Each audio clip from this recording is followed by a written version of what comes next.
One. 1-0 buffering.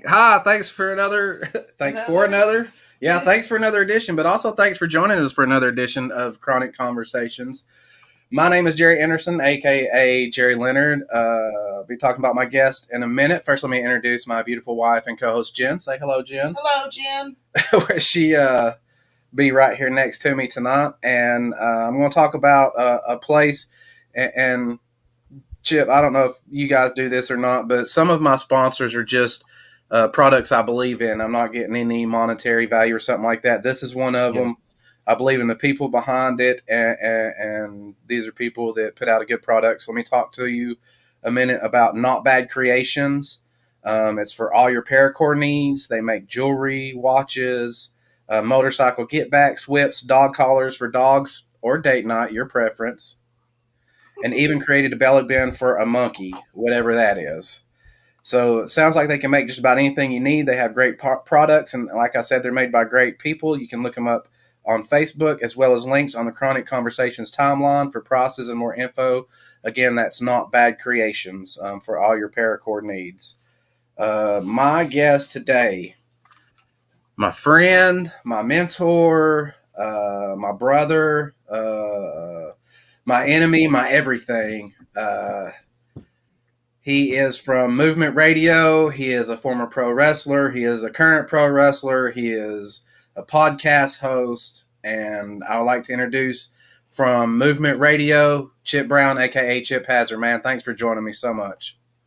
Salute. How's the world been treating you?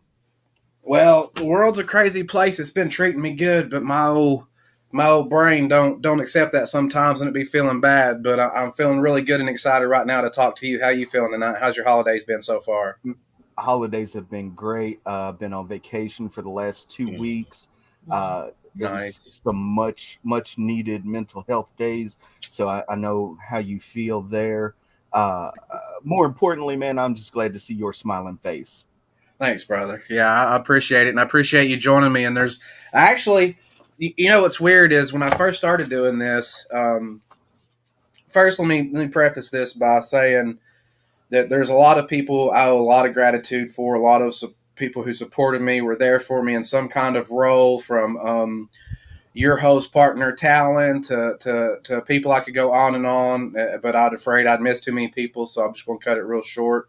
But I want to tell people that, especially in getting this started, you were a key element in there being in Chronic Conversations and me being able to put out at least somewhat of a quality product. So I want to thank you for that real quick.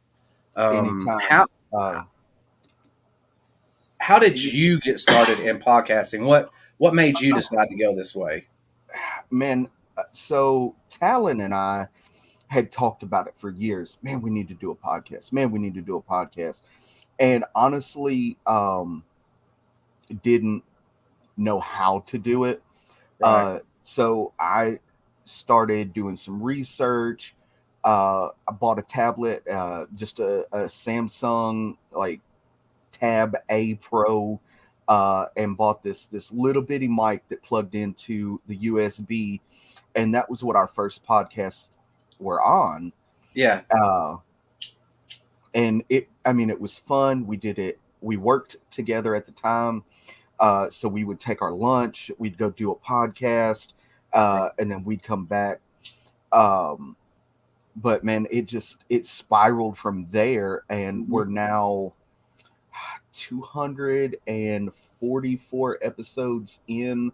Let me double check that. Yeah, 244 episodes in. Nice. We bumped over into our third year, so we started 2019, August of 2019. Congratulations. So we just bumped over into that 3-year mark. Mm-hmm.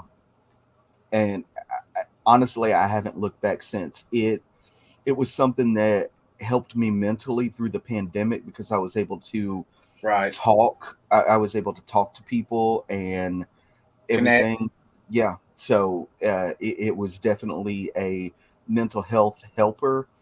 But on top of that, it's just so much fun to be able to do the research on these things, because we're not just a like a one hit pony per Right. se. You're not a Uh, niche podcast at all. You're more like me. You're very broad in your appeal, and that's one of the things I want to jump to just real quick while you're at this part is you cover several different genres from sports to paranormal to like you name it. If there's an interest out there, more than likely people are going to find it on one of your episodes. But out Correct. of those topics and bringing it more niche, which one of those niche topics is your favorite to cover? Oh man, I don't know. It's hard to say They're all because a bunch of babies. I well, yeah, but I also I really do love it all. Um, like we just wrapped up on our haunting ofs episodes where we took and we hit all 50 states and talked about some of the most haunted places in each of those states, and we included DC in that as well. Mm-hmm. So it was 51 episodes total. But it was so interesting to get into that because you're doing the research and everything, and Right. you're learning more about stuff. Like one of the things that I learned when we did the Hauntings of Tennessee episode, there's a graveyard that's literally 3 minutes from my house, and Yeah. it's on the list of one of the most haunted places in the entire state of Tennessee. Oh wow. Yeah, That's and I've lived in this house for 34, 35 years. uh-huh. And I mean, I drive past this cemetery every day and never knew that it was one of the most haunted places in the entire state. Wow. And Yeah. that's a great thing to me because one of the things you notice is locally you tend to overlook a lot more things than you would versus like you're going on vacation somewhere and you're specifically looking for those types of things. Like there's so many great things to do right here in the Chattanooga area, the tri-state area that probably need to be explored that I forget about, from restaurants to things like that. Oh yeah. I mean, just across the state line into to Georgia, there's a little diner that I pass a couple times a week going to my in-laws' house. It's called Rory's Grill. Yep. Always. They I have not been there yet, but I've been dying to go. see that was the thing that I was going to say. They were just on the news 2 days ago, yesterday, and I was like, you know what? I've never eaten there. I put that on my list. That's one of the places in 2022 that Yes. I'm going to go eat at because it's always been there, and they were getting rave reviews on the news, and I was like, okay, that's a place to check out. I've always had a thing for old diner style places like that anyway. Any new town, I'm looking for a hole in the wall, but especially if they have, some kind of hole in the wall diner, especially with that kind of history. Because do you know exactly when they started by any chance? I don't. I know it's been there all my life that I can 20, 30 remember. plus years at least, right? Yeah. It's kind of Yeah. like Bees, another place that people listening may or may not know about if they're not local, but another great local place, Bees. That Mhm. a lot of these places you hear us talk about too are places that because pro wrestlers like to eat. So when we get together, one of the things we really like to do is get together and eat. So if you hear us talking about a place, more than likely, if you go there, if you're a pro wrestling fan, you're probably going to find a couple wrestlers there. Especially the Waffle House after a show. Go to your closest Waffle House if you want to get some autographs. Yes. Um, Yeah. Okay. I mean, there's not many other places that are open at 12, 1 o'clock in the morning when you're driving home from a town that's 2 or 3 hours away. So if you want to eat, you got to find Yeah. a Waffle House or hope that there's like a McDonald's drive-through open. yeah, a lot of guys are like me. Like I'll get enough nutrition in me to sustain myself for the day, but I don't really eat per se on wrestling day. It's always afterwards. But then afterwards, you've exerted all that energy and everything, and you're coming down from that adrenaline, and you're just fucking starving. Oh yeah, for sure. And situations like that, man, your local Waffle House can be a lifesaver because back in the day, like maybe Crystal's was open and there's a couple other places, but you don't want to fill up on that after a show. You No, want to you're be able gonna to have, puke. yeah, yeah. You need Uh, Uh, like almost a hangover cure, a good place like a Waffle House. Almost, yeah. I'll tell you one place that you guys should check out. Um, have you ever been to Mount Airy, North Carolina? No, no, North Carolina's a place definitely on my list to go though. Okay, so there's a place called Mount Airy, North Carolina, and it's the town itself is what Andy Griffith based Mayberry off of. Oh wow, Uh, that's and cool. Yeah. so his childhood home is actually there, Uh huh. and you can use it like you can sleep in his childhood home. They've it's not been updated per se. I mean, they've fixed the exterior and everything. Technologically and Still stuff, maybe. standard. Right. Yeah. Yeah, but the technology of everything is not there. But there's a place called the Bluebird Cafe, Uh huh. and Talon, Jesse, and I went to a wrestling show in Mount Airy, and we stopped. We went through like the Andy Griffith Museum, Right. and right next to that they have the Siamese Twins Museum. Um, and I think it's like for $10 or $15 you can go through both of the museums, and it's Mm-hmm. real interesting. But then you want to get something to eat, so we went downtown, and downtown is set up just like Mayberry. Like they have the Bluebird That's Cafe, crazy. the barber shop, the jail, and all Right. of it is there, and you can tour all of that stuff, and you can eat at the Bluebird Cafe. I think it's called the Bluebird Diner. My memory isn't so good We've been these hitting the head a days. lot. Hmm. It's forgiven. But it's definitely a place that you should go. Real Definitely. nice people. I definitely would recommend that one. Yeah, I definitely like to try that one out. Is there any places in the Chattanooga area? Like I've been finding places lately that I didn't know exist. Do you ever still find places locally that you never knew exist? That All the time. I'll just isn't be that crazy? driving. Yeah, I'll just be driving down the road somewhere and I'll be like, oh, I think I heard of that place once, but I never been there. I didn't know where it was. And then you pull in, grab something to eat or whatnot, and going about your day. So yeah. One of my favorite local places to eat is at Aretha Frankenstein's. I love the name of that. I'll be scrolling through Facebook and they'll have such fascinating names and at least aesthetics to the place. I don't know how the food is, but there's one called Zombie Taco, and I was like, well, shit, I love zombies and tacos. You know, what a great combination. Uh, Right. who would have thought? Um, Now, if you go to Aretha Frankenstein's, uh, be prepared to wait a little while for your food because it's all like the the place is usually packed and it's Hmm. all made to order. Right. So you're gonna wait a minute, but it's worth it.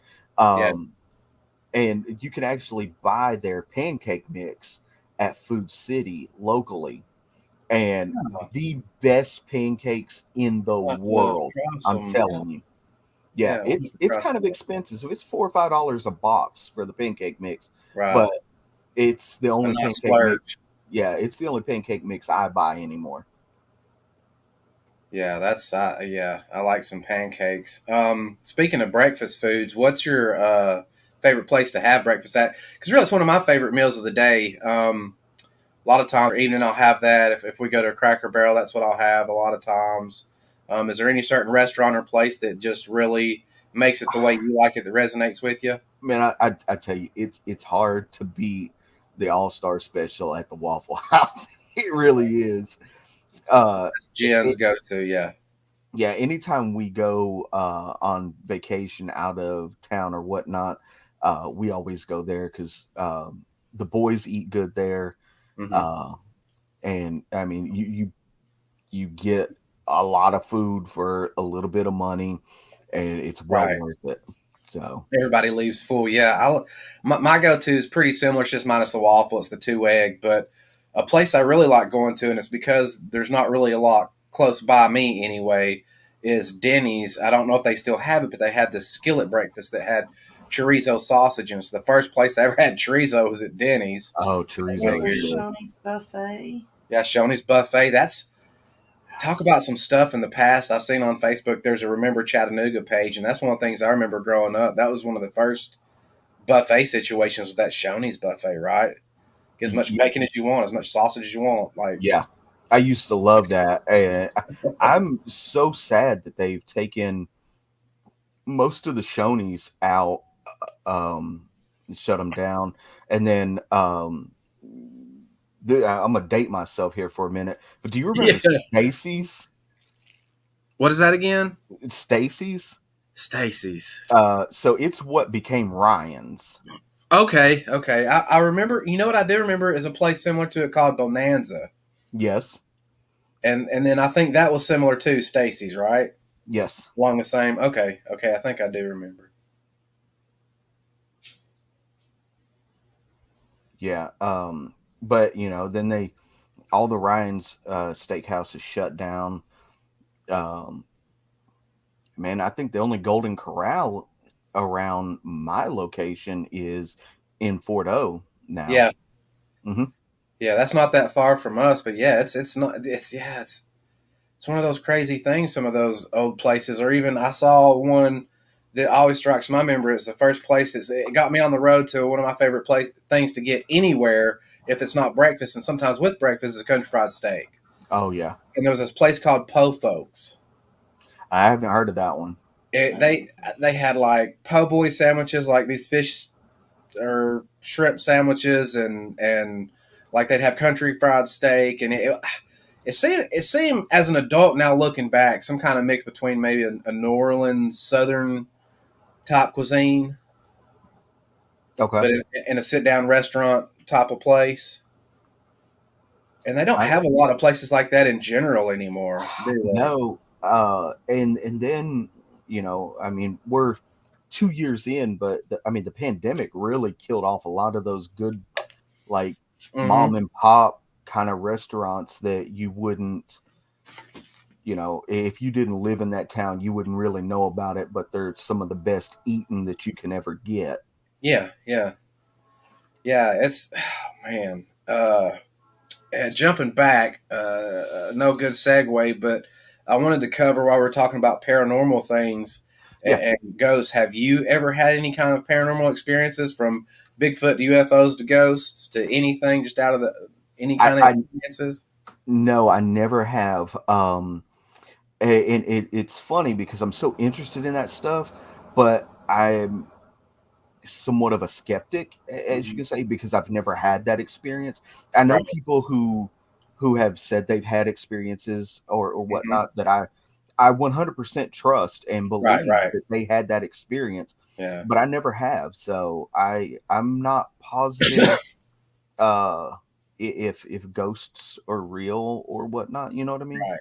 It's Well, one of those even things. I've had some experiences, and even having those experiences, I'm still somewhat of a skeptic. I don't believe that sometimes paranormal versus science are two separate things. I believe they're some things are out of the normal. To me, that's what paranormal things, just things that are out of the normal. It doesn't Mhm. necessarily have to be as pomp and circumstance as a UFO or a Bigfoot or something like that. It can just be everyday things that you just simply can't explain. Like that's weird Yeah. type of thing. And I've had several experiences like that, and it makes me curious and makes me want to search out and find really the truth, whether it leads down a scientific path, there's an easy explanation or not. I think that's the cool thing about paranormal research is that trying to kind of prove to yourself more than anybody else what you think about it. Right. Would you consider deja vu a paranormal activity? So this is going to sound weird. This one would be if I heard somebody telling me this story. I think they were full of shit. So this is one of those type of stories. Hmm. Um, I've had a few experiences. For me personally, what resonates with me is deja vu, kind of almost being a premonition. So I've had a couple things where I've had very specific dreams, and sometimes I've had very foggy dreams that led to me being in situations to where I think back to that dream and I'm like, I've experienced this in a dream before. Hmm. So one of the experiences That's and not deja and vu. the most profound, well, it's I think deja vu is just living experience you feel like you've lived before, but for mine it's just something I've dreamed before. So You're having premonitions. yeah, it's a not premonition. deja vus. Right, right. Well, I've experienced it in my mind before, so it feels familiar to me. Is just Sure. what I'm saying. Yeah, it's just that it's a familiar feeling, and that was when I was boxing in high school, and I had a dream that night that how I won, pretty close to the time, the round, everything, and didn't think anything about it until well after it happened, and I was looking back on it, and I remember feeling in the moment like this is so weird, like I feel like this has happened before, like everything was like in a wreck, like everything slowed down, and everything was just so familiar for a moment. It was like I was aware of the situation, and I was somebody watching it more than I was in the situation. And then after it happened, it was like all caught up to me. It's like, okay, that's a really weird type of thing. Right. So it's, Uh, yeah, it's that's one of those things that I've always wondered um, about deja vu. Is it so? My mom was a huge believer in reincarnation, and that you have a purpose on this earth, and if you don't fulfill that destiny, that purpose, right, then you get to come back and try again. And she would always tell me that deja vu is an instance that happened in a previous life, Yes. that you get to, like, you see it again, and right. it's almost like, okay, I've done this already. Hmm. We need to go a different route. Right. Yeah. Do you think the universe, whatever, Buddha, Tom Cruise, there's some kind of signs out there that if we're in tune to that type of thing, that kind of, do you feel led? Do you ever feel led, like on a path, or you see what I'm saying? It's weird because I do. I guess maybe it was the way I was brought up or whatnot, but I do feel like each step of the way is a step we're supposed to take, and we Hmm. just don't know it until after the fact. Right. Like, I think it was Jen the other day had posted something on Facebook Hmm. about if you could go back and relive or change something in your life, would you? And my answer to that question is always never, Right. because without those experiences, I don't become the person that I am today. Uh, whether they be good or bad experiences, without living through that, I am not who I am today at all. I mean, part of this show is having conversations about people's experiences that they've made it through on the other side, and by having those experiences and having kind of a roadmap, they can help, if nothing else, show people they're not alone with some of the things that they're feeling and dealing with, and that there is a further than the path. That most of these emotions, thoughts, that everything on earth is temporary, right? Right. So unfortunately, if you could look at it from a negative side, maybe, and be like, well, that means all good things coming to an end. Yes, but it also means all bad things coming to an end. And when you stop, kind of, one of the things I'm trying to do in my life is just stop judging experiences, period, as good, bad, negative, positive, and just it is what it is. And either it's a learning experience or it's something I needed for my life, whether it was positive or what people would probably consider negative or a bad experience. It's simply learning experience, right? I mean, Oh, undefeated fighters, undefeated teams, when you hear them talk about their greatest lessons, it always comes at a loss. yes. Yes. So, Uh, and I 100% believe that. Like, uh as weird as it's going to sound, my mom was my best friend. mhm, uh but one of the lessons, one of the biggest lessons I learned was when she passed away. mhm, And it was one of those, like, I never thought in a million years that I would be able to, even though I'm married, have kids, that I would be able to make it in this world without my mom. right. uh and her passing away, it was kind of a slap in the face, like, look, Mhm, you got to grow up and do this on your own. You have a family that you have to take care of. right. Because I guess in some ways, because what especially kids don't realize, what we don't realize is when you're kids, when you're grown up, you're still just a kid. You're still trying to figure shit out. Yep. When you're a teenager, you feel like you've got it all figured out, and when you're our age, you figure out you don't know shit, and then you get even older and figure out you know even less shit than you thought you knew, right? Correct. And that's sort of what you got to come to terms with. I feel like when you lose a parent, is okay. I, I'm that person now, and that doesn't come to fruition. I don't think for most people as definite as it does for people who's lost a parent, right? Correct. Yeah. I mean, you can move out and your parent be still alive, and all you have to do is pick up the phone and call them, and any question that you have, they've got an answer to, because as we're growing up, we go through these stages, and until we're like maybe a teenager, it's our parents are our favorite people in the world. Then when you hit them teenage years, you fucking know everything. Yeah, because you And really just started figuring stuff out, so you get a little cocky, right? Like you right. are figuring things out, you are becoming more mature. So Yeah. And then when you become an adult, and I don't even consider adult at the age of 18. I'm talking like yeah. 25. Cognitively, yes, Yeah. 25. Yeah, Um, that's I consider, you get that extra deduction on your car insurance and stuff. That's when you've really become an adult. what people don't know too, and I'm way too dumb and layman to remember what it's called, but there's a part of your brain that uh, is a very cognitive part that doesn't even fully form until you're like 25 years old. Right. I So I that know what you're talking about, but I can't think of the name of it it's that either. barrier. You know, when you're a kid, you know you live forever. 25, I think's that point to where you're like, okay, I got to make decisions based on life being temporary and not Yeah. it goes on forever. So you have more forethought, I feel like, or you think more about consequences to actions and things. Correct. Yeah. So at that point, many adults move out of their parents' houses and move in their Mm-hmm. own, but there's always that lifeline back to their parents. If you have a Mm-hmm. question, and it's something simple. Hey, mom, I'm trying to cook rice. How long should I let the water boil for? Something simple, and they're like, oh, you let it boil till it bubbles, whatnot, and you're good. Mm-hmm. Uh, but for the ones of us who have lost that parent, it's now we don't have that lifeline. You Right. have to. I mean, for lack of a better term, you have to figure shit out yourself, You have to and go you have to inside figure it out. yourself. You figure out where Yep. your parents were trying to point you all along, which is inside yourself. And Yep. it takes sometimes we need to be forced into that situation, right? Yeah.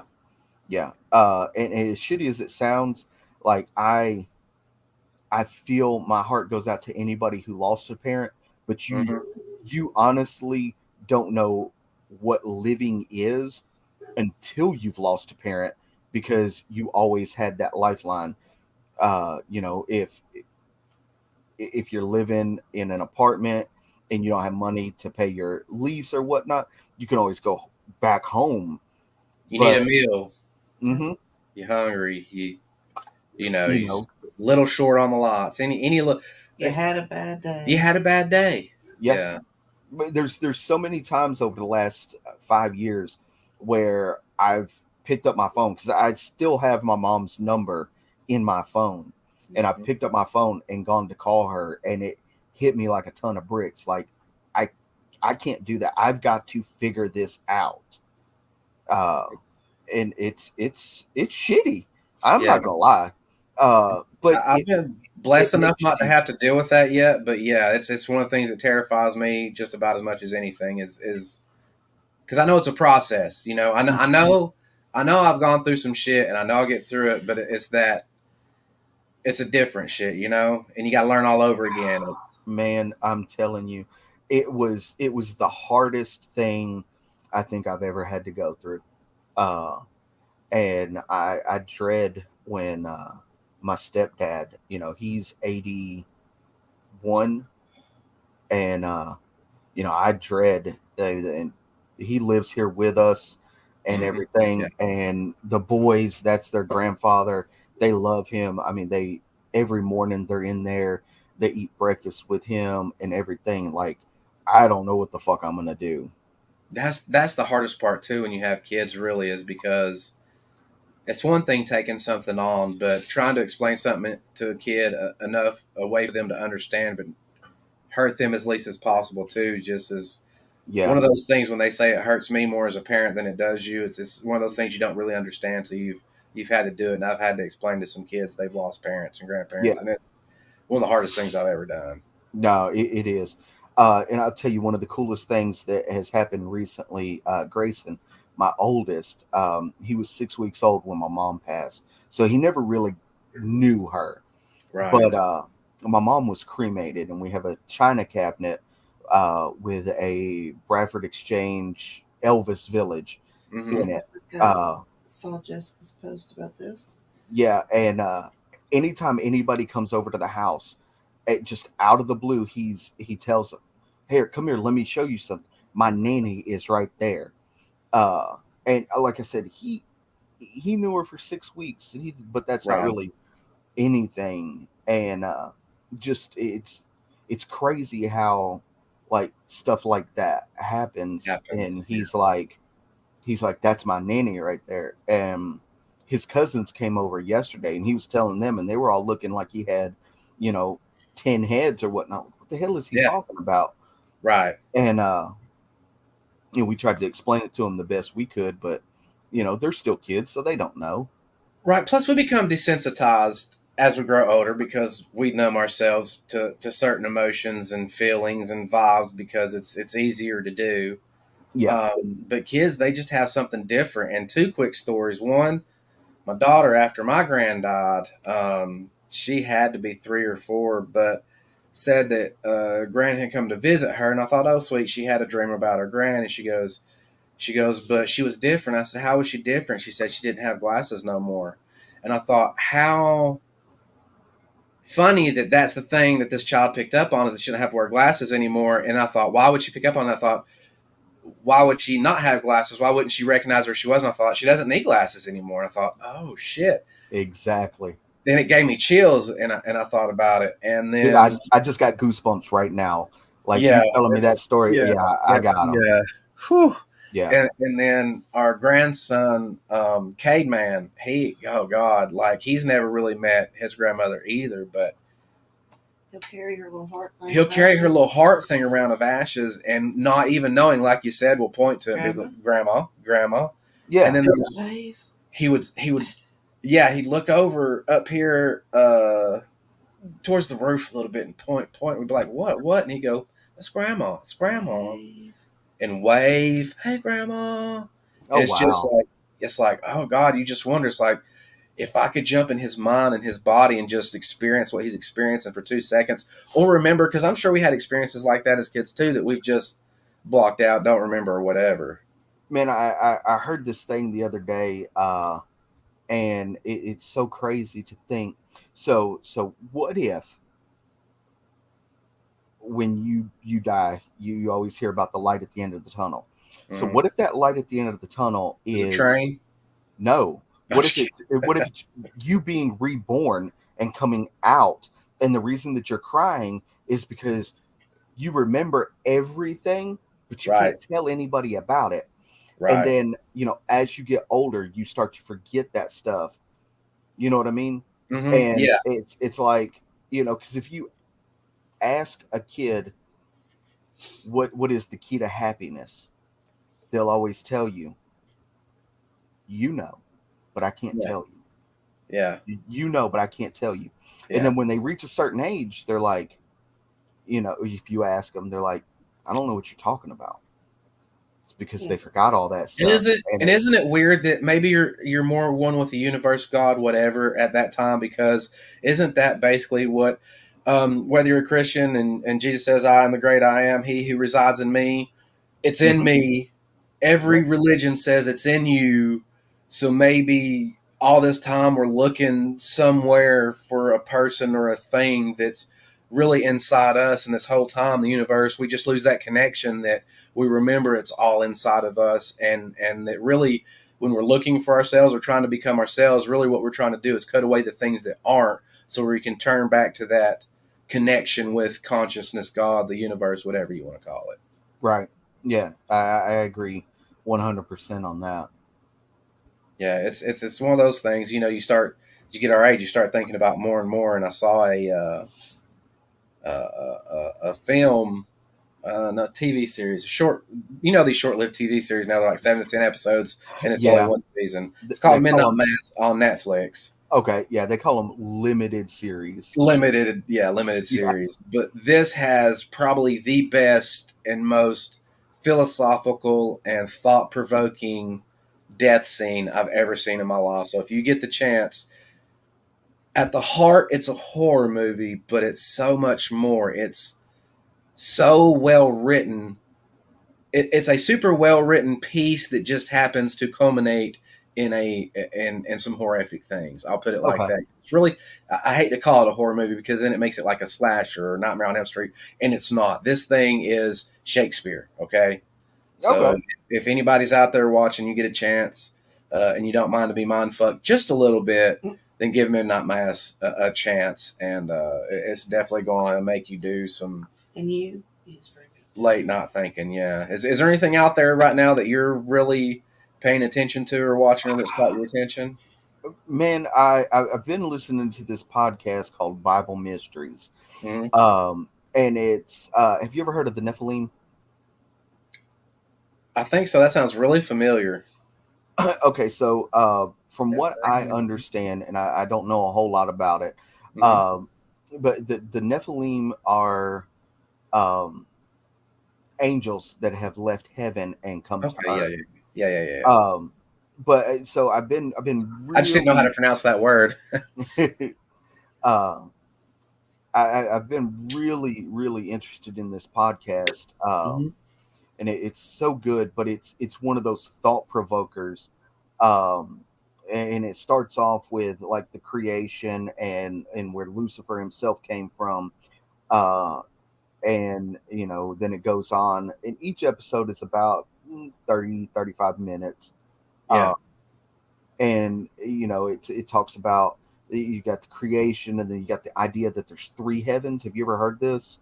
I've heard many variations of that. Yes, anywhere from 3 to 7. Yeah. Well, so the way that the guy in the podcast describes it is there's three heavens, Hmm. and the first heaven is our sky, Hmm. is where the birds live, Right. and then second heaven is outer space, Right.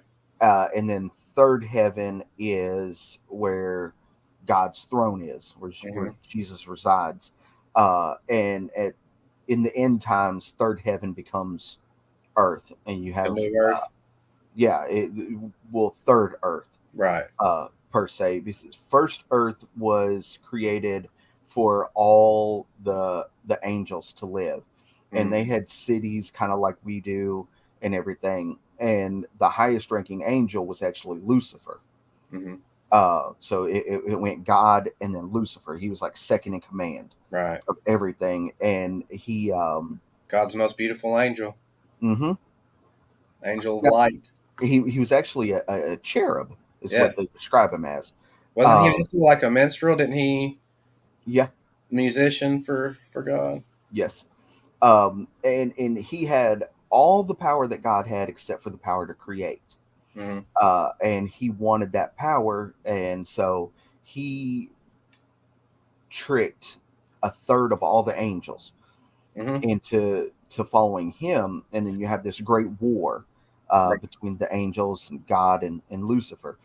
Um, and so that was the first time that the earth was destroyed. Hmm. Uh, and then we're now on, per se, second earth. Hmm. Um, I mean, they do say third time's a charm, so I feel like that could be all lining up pretty good there. yeah. And then in the book of Revelations it says that when he comes back, but before he comes back there'll be 7 years of peace. Yeah. um, but in that time, the archangel Michael comes back and purges the entire world of evil. He has a huge battle with You reckon he Lucifer. needs any help with that? Because that sounds like a great fucking time to me. Like, I'd really like to join up with him and do some purging. Right? Or can I hand him a Uh, list at least? You think maybe just like, hey, bro, hey, bro, can you help? Can you help while me out? you're Just while a you're out little there, I bit. mean, you're already purging, so Hmm. it's not going to be that big a deal. I don't feel like to get it And, off the list. yeah, and so the part that I'm at now is, um, Michael and Lucifer have this big battle, and um, Michael wins and sends Lucifer off into the void, Mhm. and he's in the void for 7 years. So that's where our 7 years of peace happen. And in that time, uh, God creates third Earth, and His throne is actually brung down to Earth, and He'll sit a high on the mountain, and that mountain is in Jerusalem. Yeah. So, So it's but not Sand Mountain because I'm pretty sure a few people there think it's going to be there. um, you know, nah, I don't think so. No, okay. No, no. Yeah, there. Uh, I've heard there's rumor. No, yeah, it's no. false. And then there's this blog I've been reading, and it's so growing up we were always told that the world is the world as we know it, and there's 7 continents, right? Right. But what if that's not true? There's a scientist that, his name escapes me, but he has wrote several books, and he goes to Antarctica to do some searching, because that's one of the least searched uh, continents that we have. Yeah. And he says that once you get so far into Antarctica and down to the South Pole, there are other continents that we've never seen or explored, Right. and there are worlds. There's land of great technology, Right. uh, and he suggests that going going backwards for a minute, UFOs actually come from there. They're already here, Right. uh, and then there's other A lot continents of the where things they've seen has been coming from ocean. Right. I mean, lately we literally right. has things. And then there are other lands, aside from the one of great technology, uh, Hmm. that still have like the dinosaurs and dragons and stuff, like of medieval times that we all hear about. Hmm. And it's been really interesting. Again, one of those mind openers, and I'm all about stuff like that just makes you think, like, what if it could that be true? Like, Absolutely. I need to get on a plane and go check this out. Right. You And know, along those same lines, have you heard about them getting that conglomerate of I can't remember if it's theologians or religious leaders together for NASA to basically discuss with them how they thought society might react to them telling people they're aliens. Have you heard anything about that yet? I have heard about that.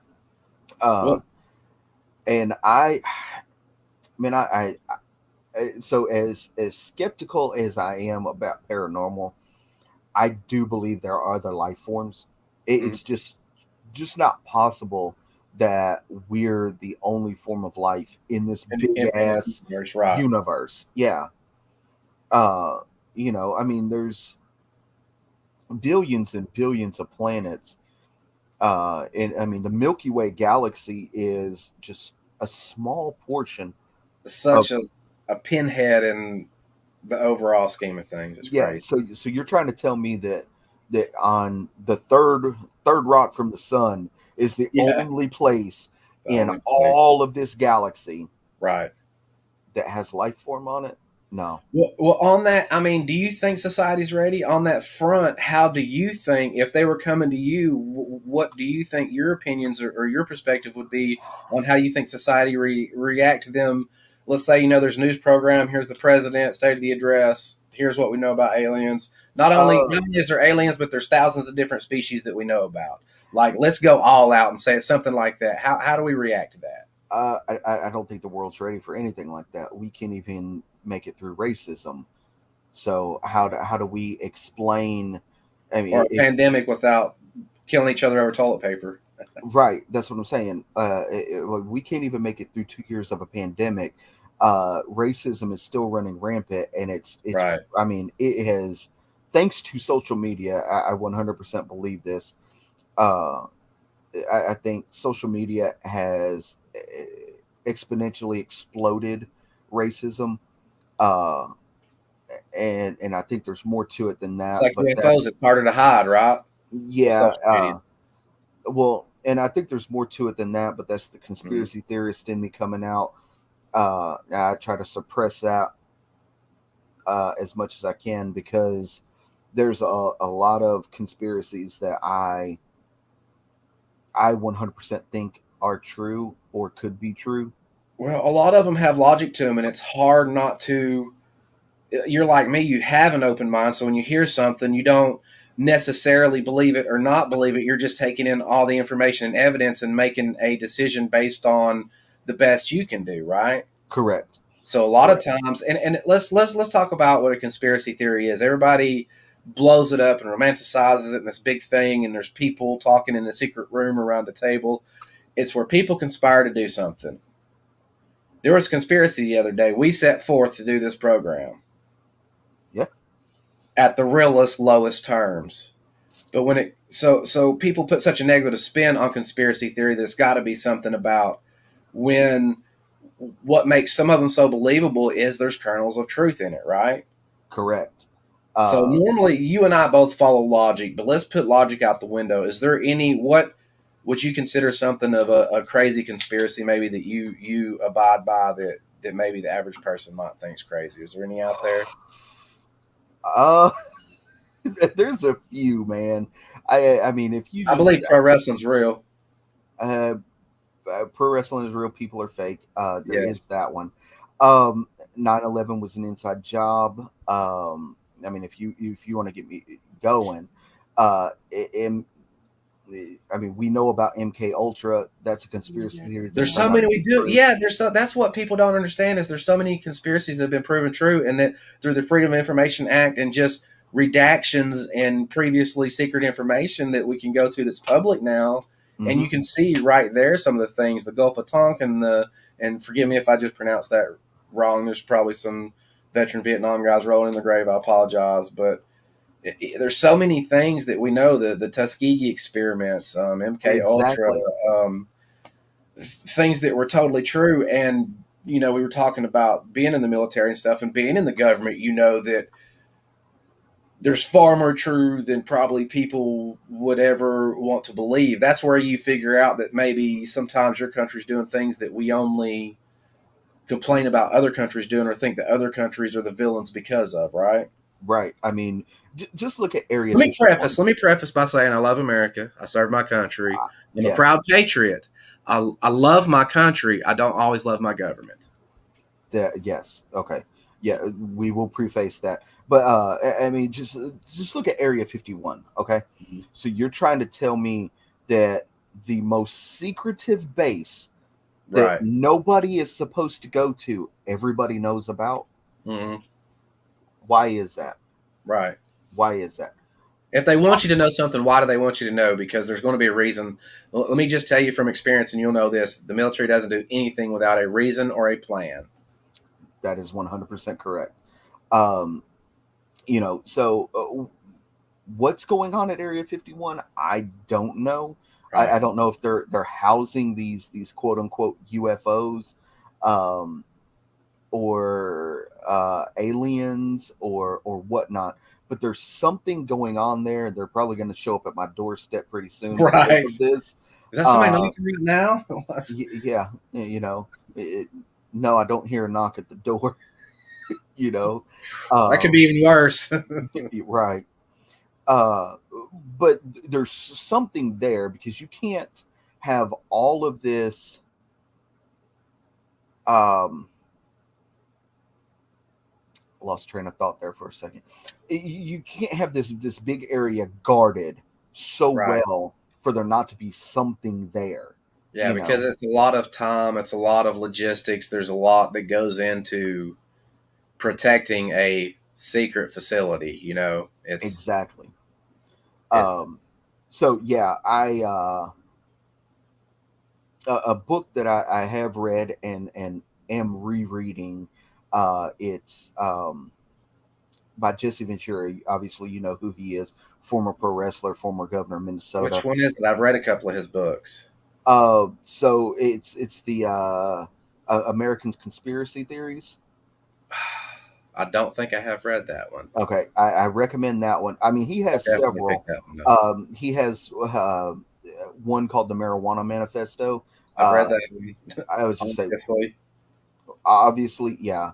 Yeah, And I recommend anybody who's even please. on the fence or even against marijuana, read that book and it will open you for Yeah. sure. He's really good at being logical. That's one of the things I appreciated him. I've talked about being logical a couple times, and I know with your brain you got to carry a little bit of your heart and emotion. You can't just do things dry. But at the end of the day, you know, you want things to kind of make sense in your brain. That's a human expectation, right? We need things to make Yes. sense, and a lot of things he says make sense. Like, how do you argue with things that make sense other than just to argue? And some people still do that. Yeah. So like I said, he's got several books out you should read. I'm a huge reader. Currently reading two books at Love once. biographies. So currently reading two books at once. I'm reading the Tiger King autobiography, Mm-hmm. which is really good. That's I fascinating. mean, so it starts off. What made me buy this is, so obviously I watched the documentary on Netflix or Right. whatnot, but we were at Target the other day and I seen it on the shelf and I picked it up and I opened it, and the very first page it says, "Can you believe that bitch Carol Baskins is free?" And I was like, I if he had started the book any other way, Uh-huh. total bust. But Right. you start it that way and you're like, okay, now I have to see what this man is saying. Now I you have know to. and I'm only a couple of chapters into that one. Mhm. But it's he starts off there and says that he's going to let people know what really happened. He talks about not seeing the Tiger King documentary. Right. uh Obviously he's in prison.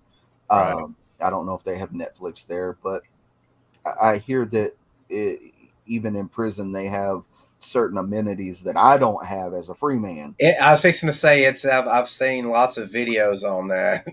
Yeah, It's kind of funny where a dude's actually comedians. It's just one of those split screen things, and he's talking about what he got every chip, and he got this thing with the cooler, and he's like, I ain't even got them drinks in my refrigerator.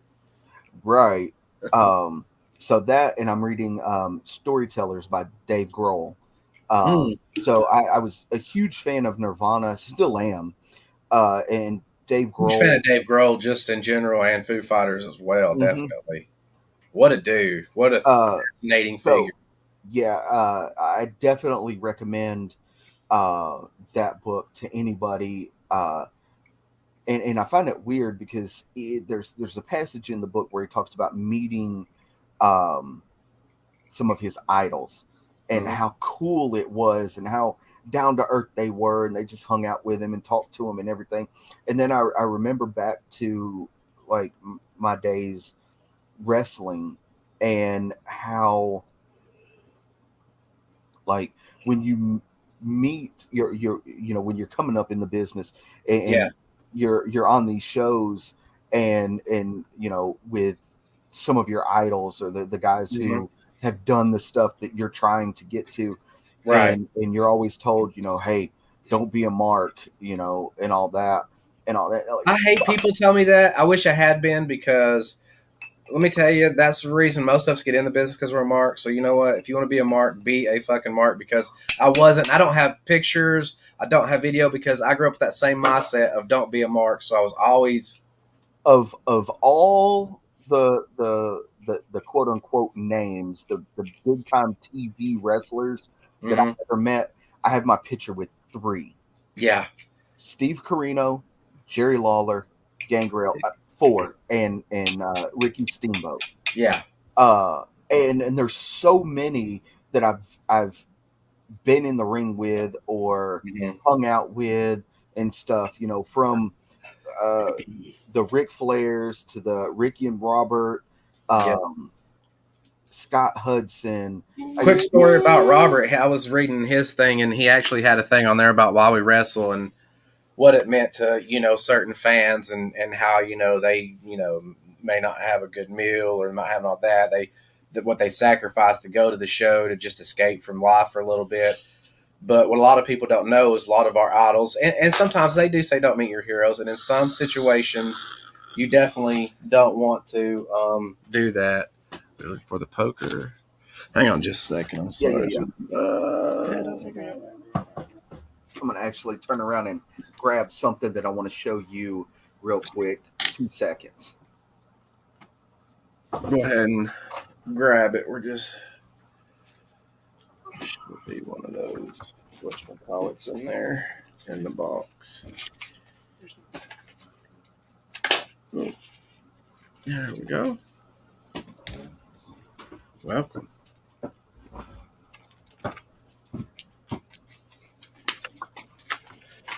So when I get my Windows 10 software, people, and a Windows machine, this is where you'll see a little edit, and there'll probably be something funny or maybe a commercial or something. But right now I have Chromebook and we're live, so just a real. little, yeah, That's it's right. real and it's raw. So we're back at it. Sometimes we got little things that pop up. I've had grandkids come in, everything. Yeah, but you Get know back what? to wrestling. The quick story about Robert.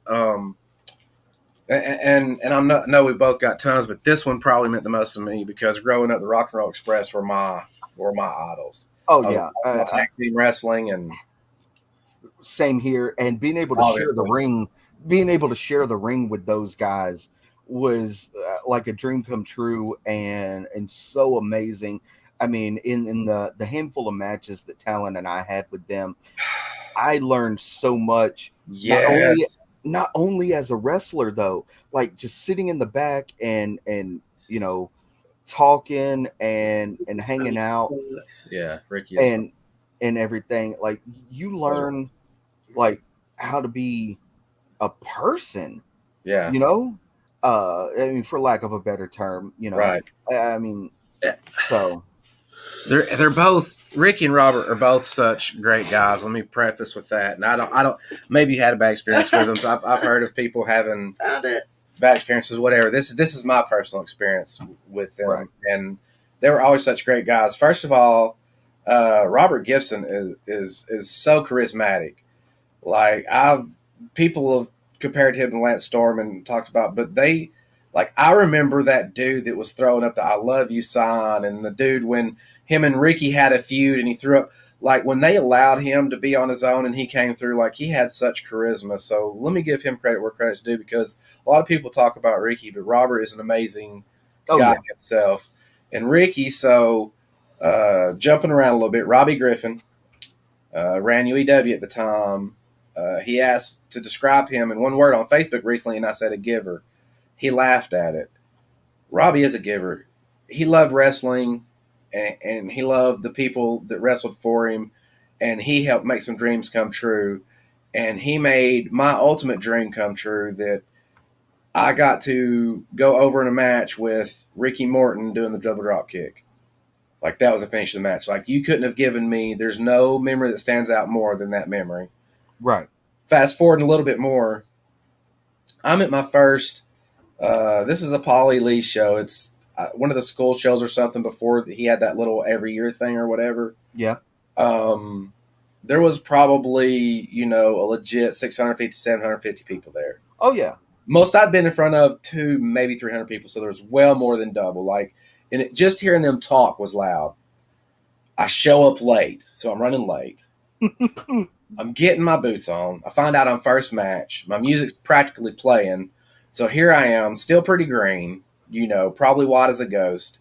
And Robert notices. I'm already, here I am back here with both my idols. First time I've been with both my idols together. I'd met Ricky previously and stuff. But so now I'm meeting Ricky and Robert. And Robert comes over and asks what's the matter. And I said, there's like 700 people out there. I said, how do you wrestle in front of 700 people? He goes, same way you wrestle in front of 20 or 50, same way you wrestle in front of a small crowd.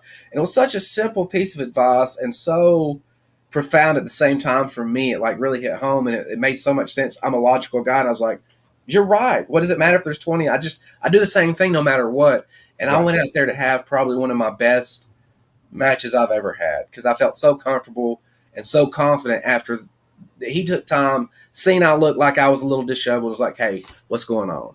He already could tell I was nervous and was doing things you could tell just try to comfort me because I was nervous being back there with them too because that's the first time I'd met him. Well, and what's so crazy is he didn't have to do that. He didn't. He could have just let you freak out and go do your thing and have a terrible match.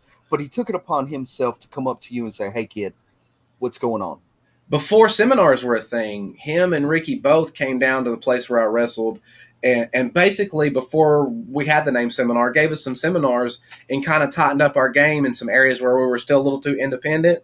Mm-hmm. And taught us so much on how to be better wrestlers and more about psychology. And it was always so simple and profound. Another thing is I remember we was in like, there's 3 or 4 tag teams and we're like all faces. And we were all in a battle to get a shot at the AWF tag team titles. Right. And I'm like, how do you even play this fucking psychology? Like, we're all faces. I'm way overthinking it. He goes, aren't we all wanting to be the world champion? And that's all he said. And I was like, you're right. We're all competitive. We'd still, I mean, you know, if me and you are friends and we're having a grappling match, we're still going to go at it. We're still going to try to win. It doesn't. Exactly. You know, that's what kills me. Some people say I'm too critical of the wrestling business, and some people say I'm not critical enough. Right. But talking about wrestling for just a second, when we knock somebody down, why do we pick them back up? Shouldn't we try to pin them? Because the object is to win the match, right? Right. So why are we picking them up? But at one point, because we're old school, so we like it to appear as close to an athletic event as possible versus today where they're literally trying to make it look like either a video game or anime, correct? I agree. So it's 2 different crowds, 2 different generations. I have no problem with that. No. I tend to cling to the older style because that's what I grew up with and that's what I'm used to. But even going back then, we got to find those lines. And I found that, especially the old school guys, their lines differ. Like, you know, when Antonio Rocco threw the first drop kick, I'm sure people shit like, who the fuck's going to do that in a fight? To this day, we still do a drop kick. Yeah. I would never do that in a real fight. I've been in MMA, I've been in boxing, been in a couple little scraps. I'm never going to bust out a drop kick. But to me, it's still a necessary element of the entertainment of wrestling. So do you think they've just gone so far past our lines in this generation that we can't deal with it? Or it's not that I can't deal with it. It's like I get it. We're it's 2 different eras. Right. Two different styles of wrestling. Mm-hmm. But as a fan, yes, if I just want to take myself out of the I'm a pro wrestler mindset and I'm a fan, like if I just hit a guy with a power bomb, right? Why would I not go for the cover and immediately and try to win the match with that move, right? As opposed to picking them up and doing 3 more pile drivers. Right. That's silly. But what I will say is to give the heels credit for their showboating after doing a move and not going for the pin is Anderson Silva. Now, sometimes that will backfire. Like Anderson Silva liked to, you know, fuck with his people. And then one day that was what caught him. So a lot of times us doing that is what catches us in the situation. I agree. Like I said, it's just a different mindset. Right. But doing the extra moves, like, how many hard moves do you need to put somebody away? Because even when I started out, ECW was really popular and we did hardcore. And I noticed even really quick back then that every monthly big show you had to do more and more. Like, at what point, how many power bombs do you got to do before you can win the match now? Right. Yeah. But so just taking a couple of steps back, Mhm. you were talking about the drop kick and how you've done MMA and boxing and all that, and you've never thrown a drop. I've actually drop kicked somebody in a legit fight before. I have seen it happen in an MMA fight as well. Shinya Aoki, as a matter of fact, dropped Mhm. somebody in a fight. You can look that up in Prod. It happened, and it's probably on YouTube somewhere. And Probably. if you can get back up quick enough, to me, it's like a jab or a front kick. It'll keep somebody off of you, but it's definitely not a finishing move, right? No, definitely not. How'd you end No. up throwing a drop kick in a real fight? Please tell that story. So I was in high school when this happened.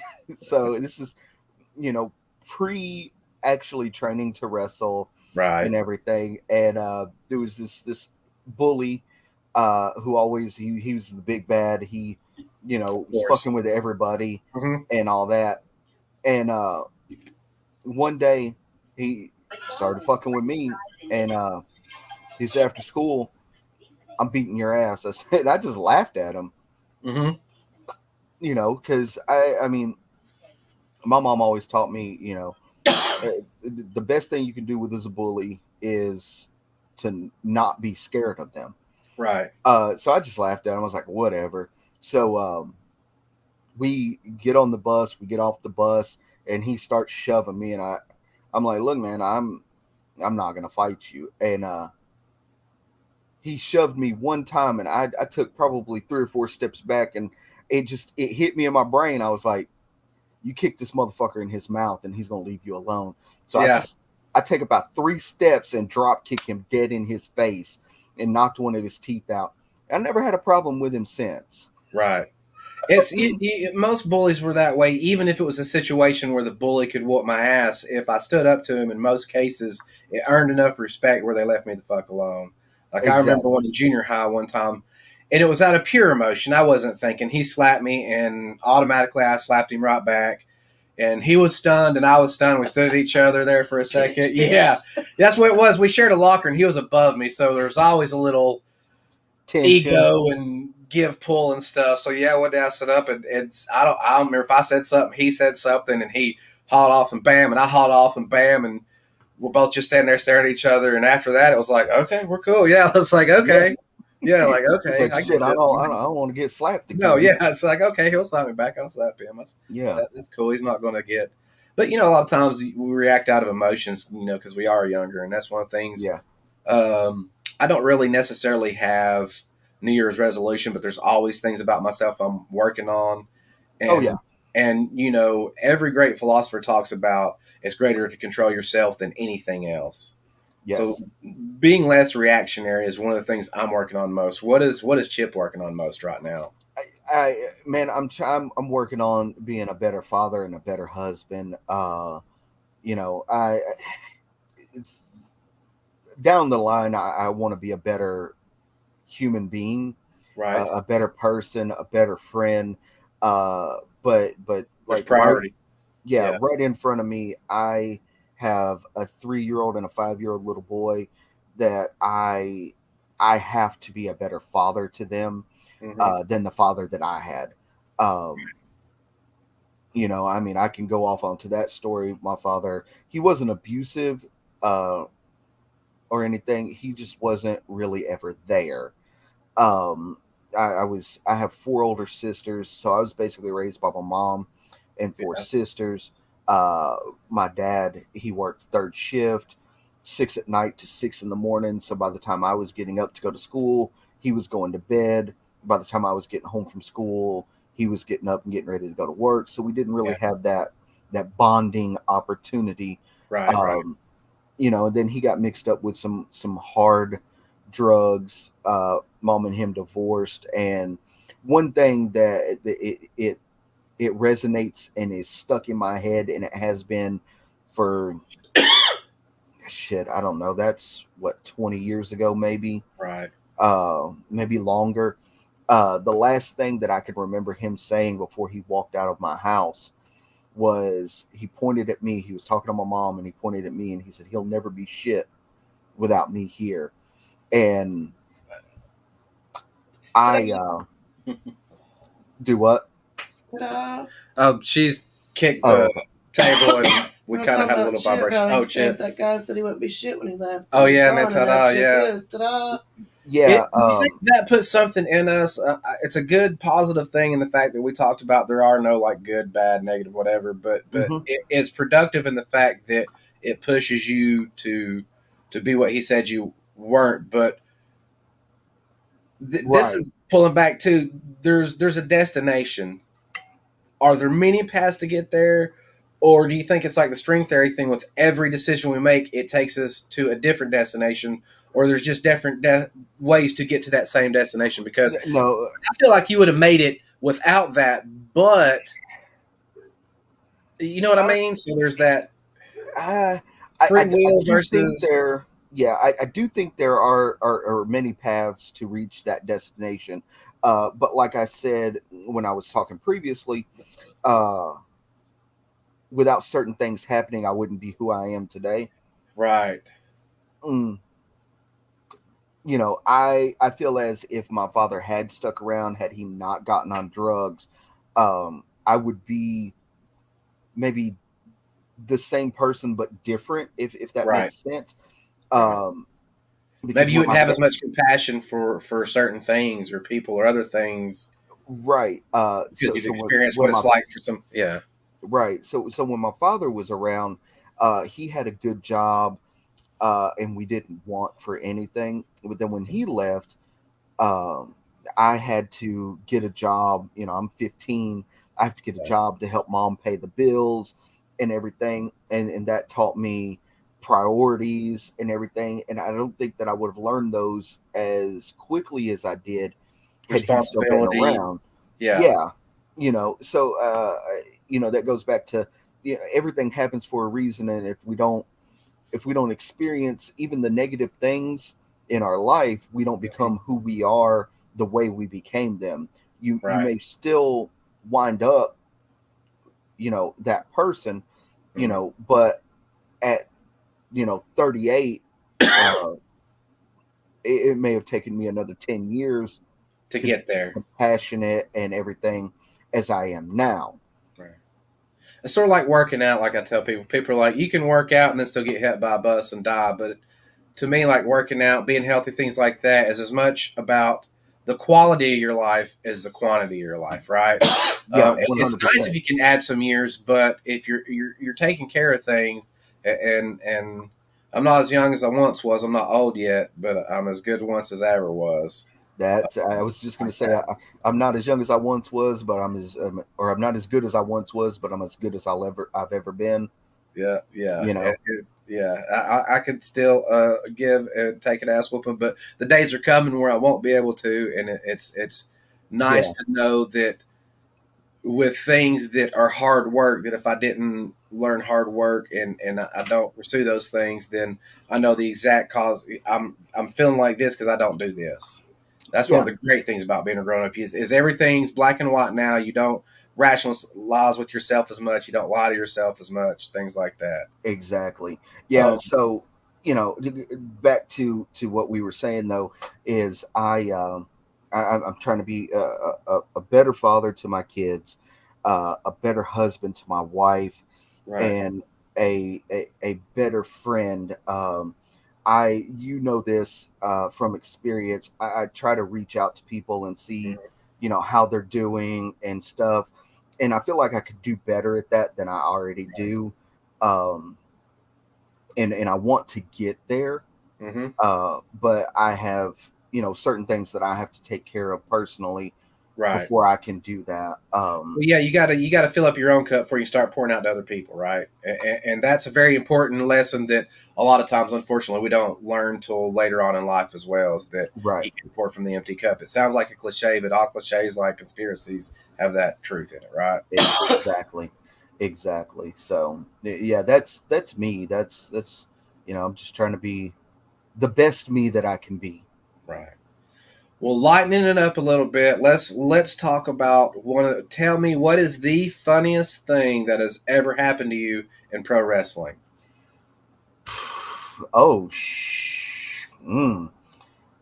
20 years. There's a lot of funny things that have happened.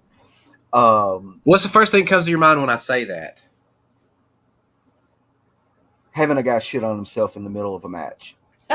Tell us about that, please, because this is something people don't know. I think There's I've still witnessed some that before behind the somewhere. scene things that people don't realize that are a part of wrestling that may seem normal to us, and we forget that this isn't normal to Was this in outside RCW? No, it was not. This was at the place that I first started out, Georgia Extreme Wrestling. Jerry, you probably know Sorry. GXW. Yeah. What a lot of people don't realize is McFarland. when, so what a lot of people don't realize is when we'll go back a couple of steps. So I graduated high school at 17 on like May 25th. June 1st, I was on a bus to Parris Island, South Carolina. I spent my 18th birthday in Parris Island. Lucky you. Mm. In the middle of summer, too. Oh, yeah. I was lucky I went in winter. I couldn't have done summer, I don't think. When I tell people that Parris Island is hell on earth, I don't mean that it was hard. It was fucking hot. Right. That it was hell on earth. Yeah. So I this was in 2001. So I was there right before the 9/11 attacks. I came home in August, like 2 weeks before the 9/11 attacks hit. Yeah. Jeez. Yeah. Fun. So started pro wrestling training in October of 2001. So it was like a whirlwind. Graduate high school, go to the military, start pro wrestling training, boom, boom, boom. Yeah. But when I first started or wanted to start training, I had hooked up, when I came home from the military, I hooked up with childhood best friend. You might know him as Kevin Killian, Vinny DiNucci. Yeah. I know him as Kevin Greenwood. We were best friends since like 3rd or 4th grade, and we're still friends to this day. So he takes me to UEW to be trained. He had already started wrestling at this point. I was going to ask, how did you wrestle at GXW and end up so good? But now you're telling me you went to UEW. It's like, oh, okay. Well, so the thing is I went to UEW to get trained. I met Rawhead Rex. Rex took one look at me and said, "You're too small." Now, mind you, I just got home from the military, so I'm fucking tiny because you lose a ton of weight. Yeah. But I mean, I'm muscle because all you do in military is work out. Right. So he looks at me. He says, "Oh, he's too small to be a pro wrestler." So Kevin takes me from there to GXW, and I hook up with a guy by the name of Jerry McCoy. And I'm not sure if you're familiar with Jerry. He wrestled under a hood as Mr. X. He used to wrestle back in the day at the Memorial Auditorium with Luke Dez and Harry Thornton and all them. I probably know him from there more than I know him from anything else. Because that's right when I started going to see wrestling, is around that era. Okay. That's how old I am. So I hook up with him and start training. Then a couple of months later, Talon comes along, and so we're trained together. I didn't realize you guys have been together that long. That's awesome. That's like learn new stuff every day. So yeah, I mean, we trained together. Our whole careers have been together. Yeah, that's awesome. To the point that what most people don't realize is my wife, Jessie, is Talon's cousin. Okay. Yeah. Well, I mean, I've been wrestling long enough to know that we all a little related in some way or another. Right. We like the state of Alabama, I'm just saying. Not that far. We won't go that far. We'll tell those stories on a Patreon podcast, right? Right. So that's how that started. So we're at GXW wrestling a match, and I'm wrestling a guy, and man, I forget his name. But he always used to wear Rebel flag gear and stuff like that. He was a Southern boy gimmick. Right. which there's been a million of those, you know Yeah. that. So he gives me a leg drop, and I see this thing roll across the ring. I'm, what the Oh fuck my is God. I'm like, what the fuck is that? And he covers me. He was like, we got to go home. We got to go home. We got to go home. And I'm like, okay, well, what do you want to do? So we finish the match. He powders out of the ring, goes to the back, grabs his bag, gets in his car, and leaves. It then comes back like 15 minutes later. Uh-huh. And I was like, hey, man, what happened out there? He's like, man, I gave you that leg drop and I shit on myself. I was like, Oh God. I said, hold on, are you kidding me? Like you farted or like Yeah, you he's like, no, I shit on myself. He said, when I gave you the leg drop, a turd shot out my butt and went rolling across the ring. I was like, are you? And I said, your actual shit is in the ring. He was like, yes, I don't know if they got it out before the next match hit or not, but God, I hope like, so. oh, Imagine Kid, taking a eat the bump. Snickers. Right here, kid. Here's your Snickers. So Man, look. that's one of the funniest things, and then one of the scariest things, T-Bone. Uh-huh. Okay, first time ever in the ring with him, he gives me a body slam and says, "Stay," and I hear him go 1, 2, 3. Is he blonde 4. as fuck? Okay, so I didn't know that. The referee bends down.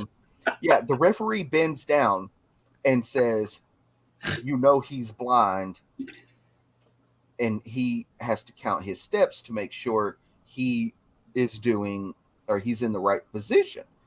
And at this point, I look up and he's sitting on the top rope, not standing, but sitting. And he jumps off with a leg drop.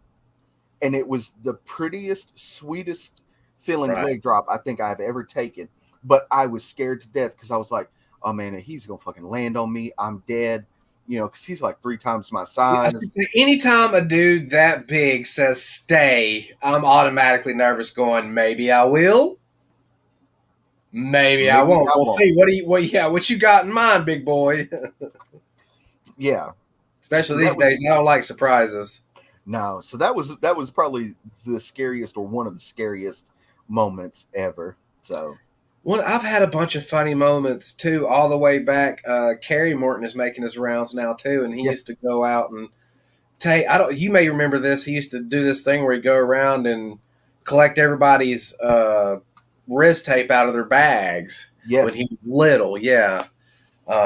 So that's a little funny thing that happened. It's so crazy to see him now. As I remember stuff. Yeah, I mean, because I remember when Ricky used to bring him to the shows. Yeah, and I mean, he was just like, tiny. Yeah, just a little taller, just barely old enough to walk. Yeah. There's Ethan Cage. Shout out to Ethan Cage. When he was kind of new in the business, we decided to rib him, and we went to the porn store and bought, I don't know, we spent way too much money for a rib, but we bought dildos and gay magazines and you name it, that kind of stuff, and shoved it into his bag. Well, he never noticed, okay? Brings it home, leaves it in his laundry room. We get a call, and he's like, thanks, guys. We're like, what for? And he goes, I didn't see that stuff in the bag. My mom went to do my laundry and found it and came, said she wanted to have a talk with me. No. So that was nice. So he ended up having to explain that we were just ribbing him, but it might have took him a little while. I'd love to hear him convincing her that night as well. That was a funny moment. I want to take a step back for a second, and we were talking about books earlier. And I grabbed this just a minute ago because I wanted to show you. This is a book. It's called Why 75% of Podcasts Fail and How to Avoid It. This is a book by podcasters for podcasters. Nice. Now, what I want to do is give it to me for an early birthday present? No, this is my personal copy. Because if you open this up and look at the table of contents and you go to page 22. Let's Yeah, see if we can get this to line up. You will see right there. Movement Radio. Uh-huh. I was published in this book for Congratulations. That's awesome. that's just I don't toot my own horn very often, but I've Well, worked you should. so hard. I've worked so hard at this podcasting stuff, and I want other people to succeed at what they love. And so, And I know this because going back again, you were my go-to. Like I had a million questions, and you were always there at any time I needed a question answered. And God knows, I bugged you to death, especially there in the beginning. yeah, you know what? It was never an issue. It was never a problem. And still to this day, if you have any questions, comments, concerns, you can reach out to me. But what I do want to do is recommend this book. A friend of mine by the name of Daniel Larson put this book together, and he has other books about podcasting that I will recommend. That I learned a lot from him. And what's his name again, so we can look for him as an author? Daniel Larson. Daniel Larson. Okay. Yeah, that's Larson. Daniel. And where Larson. can you find his books at exactly? You can find them on Amazon. Okay. Awesome. So this is my personal copy. I got it because it's the first book. So my birthday copy is actually still coming in the mail, right? That's right. Okay, good. That's we got it figured out. As long as I'm okay with that. Yeah. So it is a book. So Daniel actually reached out to a bunch of podcasters and asked a couple of questions. And the questions were very simple, very easy. It was two questions. First question was, what do you wish you knew before starting a podcast? And the second was, what is the biggest hack you've learned that you wish you could tell your younger podcasting self?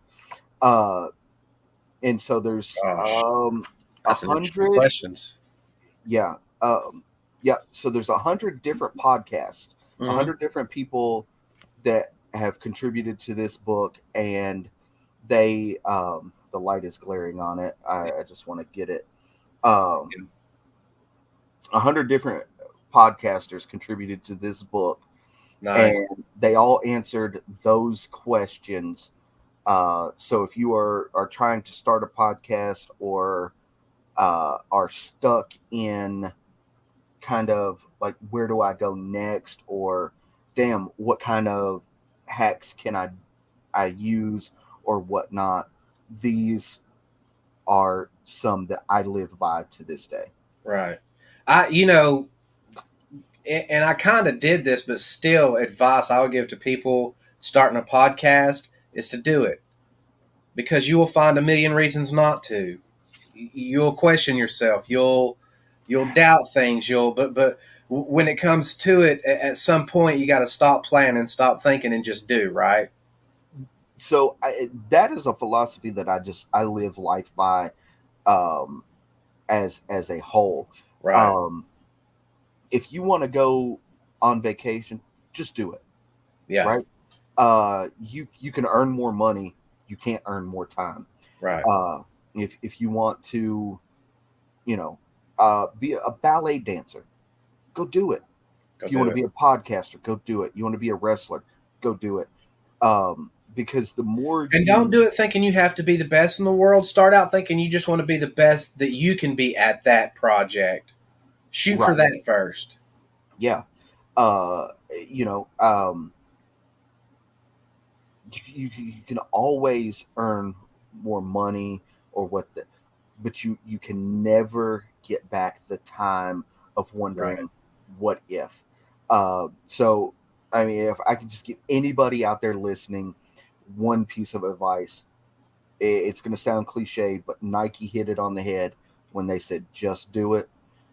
I 100% believe that. Just do it. And if you do it and fail, then you can do it with no regrets, because to me, really, the only failure is in not trying at all, right? Exactly. And that's talking about a successful podcast, and that's something that I'm going to save because I feel like that could be nearly a whole podcast in itself. Is exactly what success is to somebody, and being able to reach those goals first. It doesn't mean you're limiting yourself because the sky really is the limit. There's no limits except what you place on yourself. Right. But in Right. all goals, you want like the short term and the long term goals, right? Yeah.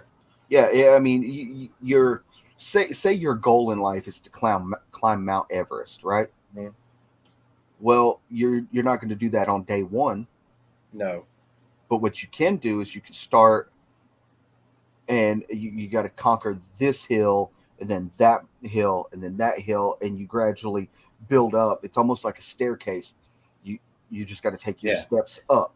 And for a lot of people, that can be intimidating because they haven't done anything where they've had to learn, where they've been at the bottom rung in a long time. But don't let that intimidate you because that's part of the fun. To me, the journey getting to here was so much fun. When I look back and think this has only been around a year, it's like, okay, this is better than it was. So there is improvement, and that's such a great thing to have, right? Oh, 100% improvement is fantastic. I go back sometimes and I listen to, the first handful of episodes that we put out, and I listen and I'm like, holy shit, that was terrible. And then I listen to some of the most recent ones and I'm like, okay, this is better, right. but Here's what else I can do. what can I do to make this even better? And it's just climbing that proverbial ladder where you just go rung after rung. And sometimes you might get stuck on a rung for a little while. Right. But you know what? You can always go up. There's always one higher. You never want to go backwards. Everybody thought Joe Rogan as high as he could go, and then all of a sudden, just for his licensing rights, $100 million, boom, and then he took it to another level. Yeah. So you really again are only set by your own limits, but work on, don't be in competition with any other podcast, or don't worry about what they're doing. Just do you. Some of the best advice I got outside of you was my brother, who said, just do you. And again, it's that easy advice that's the most profound that always makes you go, duh, right? Yeah. So here's another little quote that I think you'll enjoy. My only competition is myself. Mm-hmm. That's why I don't own a mirror. Yeah. That's why I don't own a mirror. My wife owns mirrors. I don't own a mirror because if I know my only competition is myself, because I want everybody to succeed. Yeah. So whatever you're doing with your podcast is perfect, 100%. And I love it and I support it. And I never look at Jerry Anderson and Chronic Conversations to say, fuck, man, I wish I was there. You know why? Right. Because you're no competition to me. Right.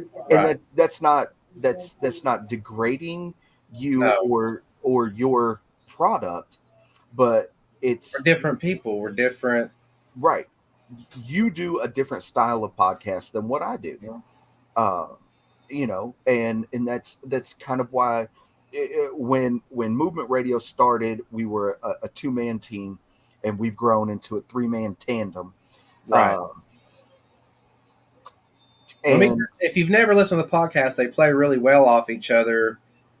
I mean, obviously you and Talon, but everybody seems to do really well playing off each other there. Yeah. We brought Roger on. Roger, real good friend. We met him at a wrestling show, mm-hmm. and we just kind of hit it off. And it's weird how those things happen, isn't it? Yeah. And we talked about doing a podcast with him, and just kind of a one-off, and we did that. And Talon and I talked after the fact, and we were like, fuck, man, that was really good. Right. We need him on more often. And so we reached out to him and said, hey, what do you think about coming on and being a full-time host mm-hmm. to Movement Radio? And he was like, I've been thinking about doing my own podcast and everything. So I'd love to. And just the ideas that he spit to us that we didn't think about. It was like, shit, why weren't we doing that? Right. You know, to the point that we're Roger's been on hiatus. He's dealing with some family issues and moving and everything. Right. Life happens. Yeah, life happens. You know, so I believe after the first of the year, Roger will be back, and we're going to start doing some live vignettes Nice. to put up on our YouTube channel, Mm-hmm. to where maybe we're going to go do a ghost hunt or go to a restaurant and try out that food and give our review and Right. stuff like that. Mm-hmm. So we have tons of ideas. We're working on getting video equipment to be able to do that, mobile podcasting equipment. Well, yeah, a lot of people don't realize too, not that how much money you really sink in this to make it a quality show. So if you're watching a podcast where you enjoy it, stick with them, because as their viewers grow and as they grow, they'll find the funds, and I started out with just the phone and a Chrome top, and then moved up to 4K and lots and things Right. like that. So there's always a starting place. Don't be afraid to start, because there's a lot of podcasts that are amazing where they just use this right here. So Yeah. don't let that ever stop you, for sure. But it is nice starting to procure some of those things, and it's It is. because Uh, you have you these know, visions when they start coming to fruition. It's like, okay, right. Yeah. You definitely. I don't know. I'm a dreamer, so Mhm. I always want the next one to be better than the last one. Right, And my ultimate goal, whether I reach it or not, the journey has been amazing. But my ultimate goal is to be as big as Joe Rogan. But right. I think that should be every podcaster's Everybody's, goal. yes. Sort of like in pro wrestling, we say if you're pro wrestling and you don't want to be the world champion, you're in the wrong business. So if you have a podcast and you don't want it to be like Joe Rogan's, you're definitely in the wrong business. But that doesn't mean you're not a success if you don't hit that status. But it can Correct. still be a goal. You should have that goal, and you Yeah. should keep reaching for it, because you don't know what the future holds, and that's part of the fun of it, right? Again, is the journey. Right. You know, when we first started this, uh, pull up some analytics here. Just I never would have thought that we would have reached 20,000 downloads, right? But And now, then you got to think there's people in other countries. That's what really starts blowing your mind. You're like, there's people listening to me from these other countries. Like, that's so amazing that technology hooks people up like that. That they have right? that opportunity. Yeah, I mean, we're listened to just to name a few. Obviously, here in the United States, but in the Mm. United Kingdom, Laos, Canada, Ireland, Germany, Greece, Puerto Rico, the Netherlands, India, Brazil, Russia, etc., etc. Shout out to Uh, Puerto Rico. I got some listeners in Puerto Rico. I appreciate you guys, and I know you do too, because you're listening internationally. I mean, you not only have a choice of a billion podcasts just in your local area, but internationally, there's so many as well. So, yeah, thank you to anybody that listens to us that's from another country, another state, another. I always say that without the fans, movement radio wouldn't be what it was. I could come on here and I could talk till I'm blue in the face, but if the fans aren't Nobody listening, listening. Right. what's the point? Yeah. So I am very humbled and appreciative of the people who take the time out of their day to Yes. listen to me ramble about something that I enjoy. We were going to talk. I was going to talk about that. You mentioned it earlier, Tom, and I close all of my podcasts by thanking my guests for sharing their time, because time is the most precious gift you can give, because you can't get time back. That's right. And one of the things I was thinking about too is you got to understand when you're podcasting is those listeners are doing the same thing. They are giving their time to listen to you. They are giving you an opportunity to come into their lives and say something. So that's just so much gratitude for that and appreciation. 100%. Beat Tennessee in overtime. 45. Purdue just beat 48, Tennessee in 45. overtime, by the way. Let's go ahead and throw some sports in Oh, there. wow. 2 sports questions real quick. First of all, this is going to be the longest podcast I've had. This is awesome. I love being able to talk to you this long and have a platform like this to where we can get together, because before this it would have just been wrestling. Right. College football. Okay. Who is your pick overall to win it all? We'll start with college. I think Alabama's going to win it all. Unfortunately, I'm not an Alabama fan, but That's weird. I am an Alabama fan, and I'm not sure they're going to. Mm. Isn't that weird? I think they are. I You think if they play Georgia again, they'll beat them again? 100%. Georgia is not ready. They proved they weren't ready. Right. I'm a Texas Longhorns fan. I have been for as long as I can remember. I don't like Alabama, not because they produce a winning football team year in and year out. Most of the time, it's the fans. Yes. And not all fans, Right. but there are. I could probably find 100,000 people today within 10 minutes who are Alabama fans that couldn't tell me who the coach was before Nick Saban took over. They Right. couldn't tell me when the last losing season for Alabama They don't. was. They don't remember going 11 seasons against Tennessee and losing all 11 seasons. They don't remember dudes named Johnny Majors. Yeah, they don't remember things like that. And And even though I do, to be honest with you, like a lot of my family's an Alabama fan, but I think the biggest reason, because I don't watch college football as much, but the biggest reason I became an Alabama fan is because they're kind of the heels. right. And I'm a heel fan, and it's people, and I get it. I get emotional over stuff too. I more over other things, but I'll still tease and razz people and stuff, and that's part of the fun of it for me is how serious some people take it, and I Yeah. don't. So it's easier for me to get in there. Even to the point, let me tell you a funny little story. I had somebody. Well, first of all, they jumped on one of my wife's memes to, I guess, because they thought she was an Alabama fan and a North Carolina fan, that if he said it to her, that I would know he was talking to me. Anyway, he said it to my wife, so I thought he was trying to bully her. I was like, "Look, this is, this is football. We're not going to get on here and bully my wife. She's dealt with enough dudes. Yeah. She's not going to put up with that bullshit. Like, let's just not do that anymore, okay?" He's like, "No, I was talking to you," and I was like, "Okay." He's like, "I was telling you to shut the fuck up." I'm like, well, first of all, we're not going to do that either, just because I'm an Alabama fan. That's like, I haven't said anything to you. I haven't been rude. We're not going to bully me either. Right.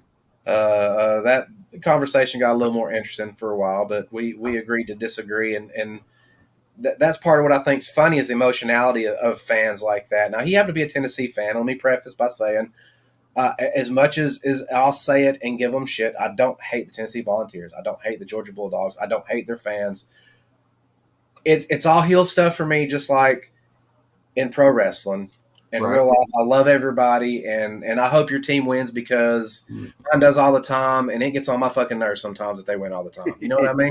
And I want other people to have an opportunity. It's one of those things, but it's fun kind of being that heel row. Now, when it comes to pro football, I'm much different. I will cry and whine and pitch a shit fit and act just as emotional as some of those Tennessee fans and Georgia fans and other people will when it comes to talking about Colts and other things like that. Right. However, me and you are on other sides, but for some reason that I've never felt a rivalry with Texans like I have with like the Colts or Pittsburgh, because those feel like the emotions, because of history, run deeper to me than. And I fell in love with the Houston Oilers. Okay, so I was a Houston Oilers fan. See, I that's the thing. So it's hard not to like Oilers. Texans. If it's not Titans, it's Texans, because it's to me it's the same thing almost. Kind Right. See, Yeah. I grew up as a Houston Oilers fan because I remember when I was little, there was these commercials that would come on, and you probably remember them too. And it was about the Dallas Cowboys, and they were dubbed America's team. America's team, yeah. And I remember, I mean, all the way back then, saying, you know what? Nobody else is going to pick who I root for. I'm going to root for this other team because I'm originally from Texas. Uh-huh. You know, so Warren Moon is what led me to the Oilers.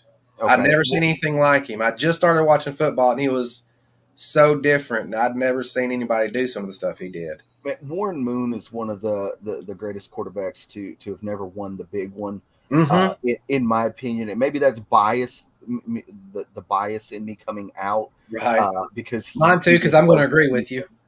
but when the Oilers were sold and moved to Tennessee, Mm-hmm. I became a Titans fan for a little while because Mm-hmm. it was the team that I was watching already. You Right. know, the Steve Young, Eddie George, all those. And I was from Tennessee, and now the team that it was Warren Moon and the rivalry with teams. Something about the AFC attracted me. I love the Oilers versus the Raiders and the Oilers versus Kansas City. And Yes, so I was a Titans fan there for a while. I have a Javon Curse jersey down in my beast. it's down in my closet. It's Right. sitting next to my Deshaun Watson, J.J. Watt, and DeAndre Hopkins jersey, Right. who all don't play for the Texans anymore either. Mm-hmm. But so when they announced that the Texans, that Houston was getting a new franchise, and Mr. McNair brought the Texans to Houston, I was like, Right. you know what? This is the team that I grew up on, but that's home. Right. And I instantly became a Texans fan. Yeah. And Resonated instantly. Yeah. I mean, we had terrible teams forever.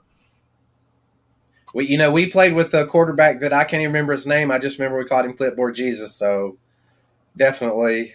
Yeah. So yeah, I mean, there are times that I hate the Titans, Of and it's course. not well, and it's not for what they do on the field. There's Like, times that I hate the Titans, and I'm a big fan. but it's not for what they've done on the No. field. Right. It's always for the fans, Mm-hmm. and I think that fans can sometimes take stuff too far. Yes. Uh, and I say that because it, I have talked to people that are fans of certain teams, and they're like, we are going to do this and we are going to do that, and I'm like, when the fuck do you suit up? When Like, you screwed up, yeah.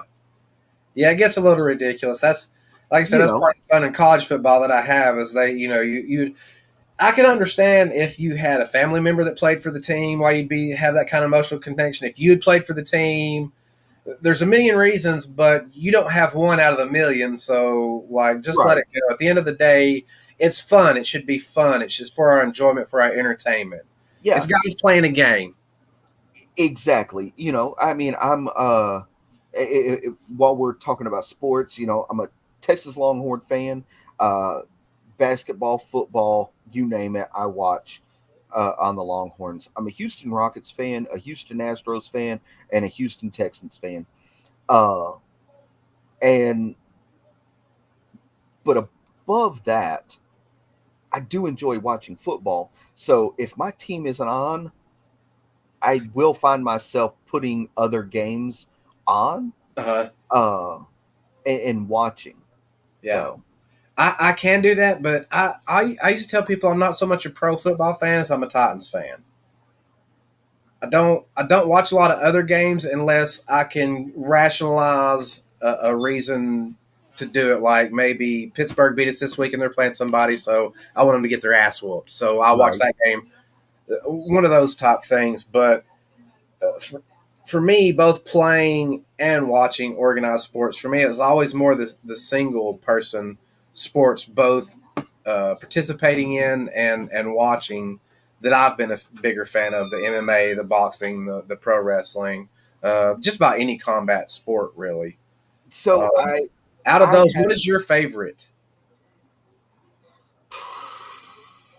I don't know that I can say I have a favorite because I've recently, over the last several years, gotten into motorsports.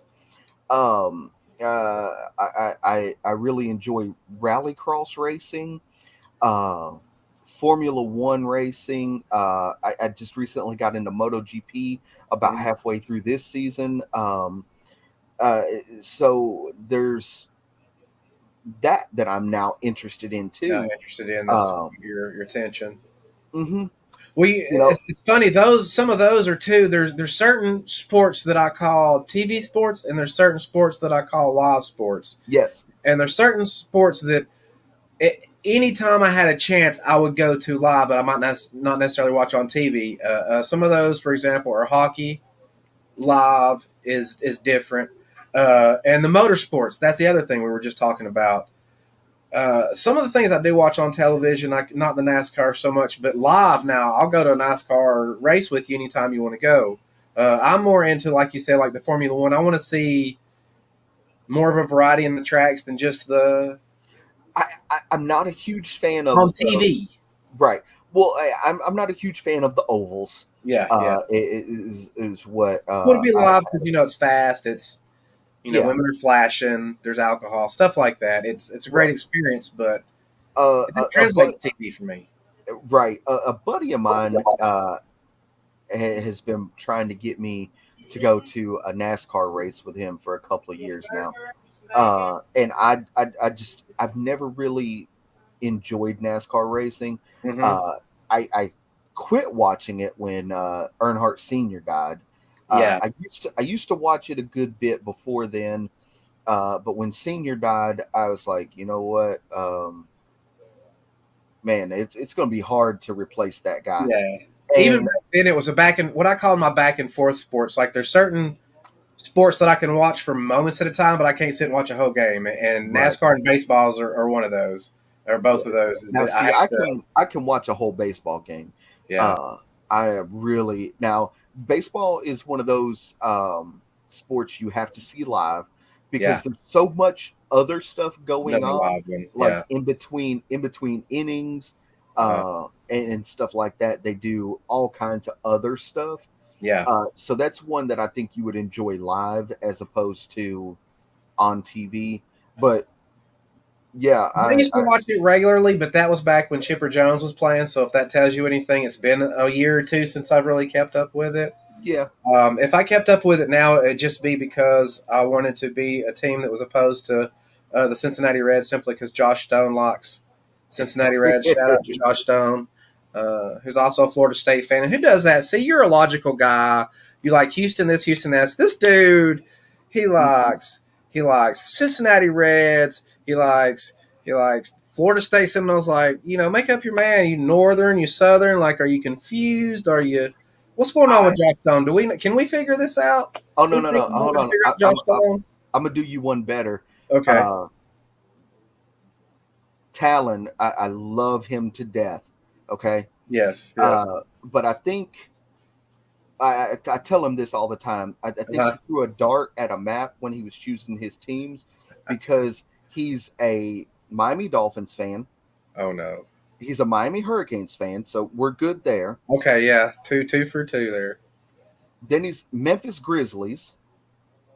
Oh, he went all the way up to Tennessee. Okay. The LA Kings for hockey. Okay, 3 states, 4 cities. It's starting to spread out. Yeah, I'm like, man, what did you do? Did you put a blindfold on and throw a dart? Yeah, that's I know. Oh, and I don't begat anybody for being a fan for any reason. We're just teasing, of course. But I like to make fun of people who, it's like, did you like the color of their uniforms? Like what, Now, Talon will tell you that how he became an LA Kings fan. It really makes sense to me. He was playing a video game, and their jerseys were purple at the time. He's a huge fan of purple. Right. And so there was a game, it was a hockey game, and it was before they put like team names and stuff.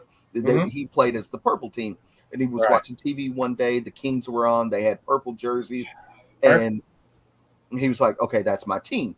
Yeah. It makes sense to me. Because something resonated and it drew him to it, and it's a childhood thing now. Yeah, that makes sense. Yeah, but I always make fun of him because it's Miami Dolphins, Miami Hurricanes, Atlanta Braves, Memphis Grizzlies, LA Kings, and I'm like, man, what can you not stick to a state? I always felt that I I've resisted most kinds of peer pressure in my life, but the one kind of peer pressure I've tried to adhere to is I've tried to pick favorite teams in every sport.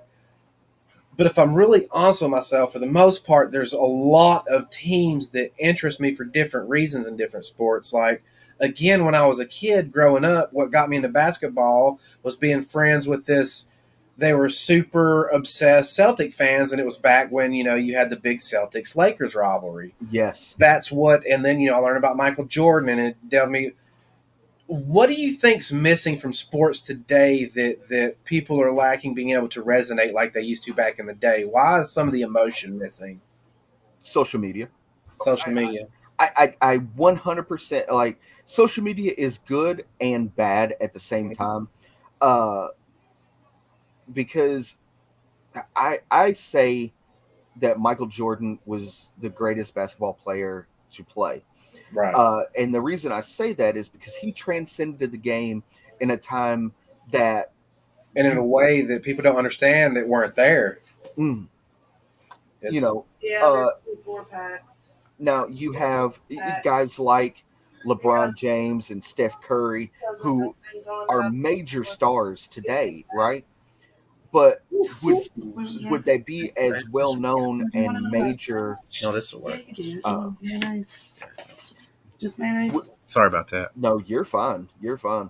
But would they be as well known and major stars today without the advent of social media? Yeah, Because yeah. they can get on, Facebook. And Similar to pro Twitter. wrestling nowadays, where I've literally heard guys bring up to promoters, but I got so many Twitter followers. He's like, well, how many of them are there tonight?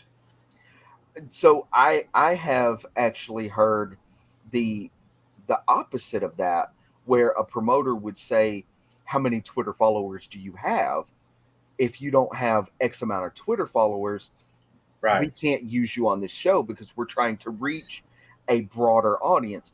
And I get the theory behind that, Right. but in the same sense, how many of those Twitter followers are at that show?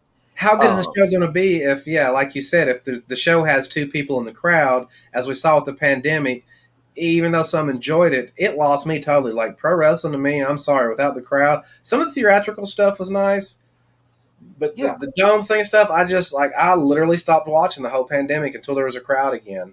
Yeah. Not the guys from the back cheering, but an actual crowd. Because to me, the crowd's always been as important part of the show as the rest of the show is. It's the one part that's left out and not given credit for, like, the referee, the wrestlers. Some wrestlers obviously have an ego, you wouldn't be in there. There's a little bit of one. But there's so many Right. components to a wrestling show that makes it successful that's more than just the wrestlers. And that's part of it. You got the third man in the ring, and we know, having a shitty referee, what the difference is and whether you can have a good match or not. A lot of times. And the crowd's the same way. It's easier to have a good match in front of a good crowd than a bad one, right? 100%. I will never talk shit about any wrestling promoter who Right. who says, you need X amount of Twitter followers to be booked. But on the flip side of that, I want to know, if you were running any other sport, right? Do you pick LeBron James because he's the best basketball player currently playing, or do you pick LeBron James because he has 1 million Twitter followers? You Right. see what I'm saying? Yes. Even in that situation, you want that, even though it would correlate more in that situation by far than it would in this situation. Right. So, which is even less so. So it's just, it's one of those things to where I get it. If you want to have a presence on social media, your organization should have a presence. Too many times, God knows I'm a talent, all about talent. But if you're a promoter, you got to promote your show. Right. You need to watch my show versus all these other shows, because now sometimes that has to do with talent, but good crowds is part of it, right? Exactly. But I'm that weird person who also believes that you as a talent should also be a promoter. Yes. You need to promote yourself. You had to do that because you were the only person, like, all your funds didn't even necessarily come from the match. A lot of it came from selling T-shirts and selling things like that. And to do that, you got to do what? You got to promote it. Market yourself. Why is it today guys aren't doing promos or promoting themselves? I'm an old school dude, and I still promote myself on Facebook. I got a Facebook page. I do it on here. I do promos. What do you think's lost that they don't feel like they need to do that? You think that's why some of the connection is lost between fans and stuff because they don't? That's a possibility. I have noticed that a lot of people are doing more promos now than they were 4 or 5 years ago. Right. And it seems like the promos have gotten a little longer, and they're not as generic. Used to when we were coming up, and I'm sure you've heard the promo. Hey, on Saturday night, October the 3rd, I'm going to be in Waikiki, California, and I'm going to wrestle Jerry Anderson, and I'm going to beat his ass. Right. Now these wrestlers have taken that further, and they're not just doing the quote unquote generic promo. Right. Some of the funnest promos that Talon and I ever done were these promos where we were kind of just making fun of ourselves or our opponents, while getting them over. We did this one where we did a promo and we were wrestling this team called the Wild Wolves. And they're a really good tag team in northern Tennessee, west Tennessee, and they're really good. But we did this promo where Talon walks into a room and I come off camera, or come from off camera, and I'm like, he's on the phone, and I'm like, hey man, you've been on social media today, Twitter, Instagram, TikTok, Stitcher. I'm starting to name all these things. Right. No. Why? And I was like, man, next Saturday night we got the Wolves at this wrestling organization, and he's like, the Wolves, man, I didn't know Davey Richards and Eddie Edwards got back together. And you see my face, and I'm like, no, talent. He's like, man, I gotta call my mama back. And I'm like, no, you don't understand. Not those Wolves. He's like, not those. What other Wolves are there? I was like, man, the Wild Wolves, young, upcoming tag team, killing it in the ring, and all that. And he was like, oh, okay. And he just walks off like, Talon, Saturday, you gonna be there? He's like, yeah, I'll be there. But it's fun. You get the point across. It's fun. It's a little more organic. And to me, promos, even those style or these styles, the key, you get your personality over. That's really when your personality shines. Yeah. And so we were doing that right before. You make people want to come see you, right? That's what you're doing, is promoting yourself and this brand. People don't understand that sometimes. I think that's at its simplest level. That's what you're doing, and that's what your focus needs to be on. Is you need to create a situation where people watch that and go, "I want to go see these guys wrestle at this place they're talking about." Right. And I'm sure you heard this a lot when you were coming up in the business, because it was kind of drilled into my head. If you're not having fun, don't do it. Right. And so we had kind of lost that itch of having fun. Right. So we kind of, we were still Chip and Talon, and our tag team was called The Movement. Right. And we were kind of on this, our goal was to revitalize tag team wrestling and all that, because there for the longest, tag team wrestling was dead, man. And from a promoter standpoint, I finally understand it financially, because in their mind, they're having to pay twice as much for 2 tag teams but Right. Isn't there a way there's got to be a way, because as a fan, again, growing up, tag team wrestling is to this day, that's what I'm a fan of. Exactly. there's a FTR Rock and Roll Express match coming up, and that's the most excited I've been over a match in a long time. Dude, So it's I just probably the seen Cyrus Rawhead Rex match. Speaking of Rawhead Rex. exactly that match. But the FTR Rock and Roll Express match, like I actually have contemplated going, like driving to North Carolina just to see that match Yeah, yeah. because I've been in the ring with Ricky and Robert. I've been in the ring with FTR Mm-hmm. in singles competition, and it's like, man, these two teams are The gonna styles tear it complement each up. other so well. Yeah, like it's going to be. Well, Yeah, that it's going to and be great. Ricky and Robert have really revitalized their career. You know, at 60, I think, Their matches are still as good today as they were. And he's 65. dude, and they're doing things like every once in a while you'll see Ricky bust out a Canadian destroyer, and you're like, Yes, at the flying head 65, scissors why are you still. doing this? Yes, and I'm not quite 50, and there's things like that I don't do anymore. right, and you can see it when they're in the ring and when they cut their promos. They're having fun, Yes, and see the that's what, passion. yeah, and that's what matters. Mhm. You know, I walked away from wrestling almost 2 years ago now. Yeah. For multiple reasons, I wasn't having fun anymore. Mhm. It was getting hard to tell my kids, you know, I'd be packing my bag to get ready to go to a show, and they'd come up to me and say, "Daddy, can we go to the zoo? Can we go to the park and play?" And then to look at them and have to say, "No, Daddy's got this Got other wrestling. thing," you know.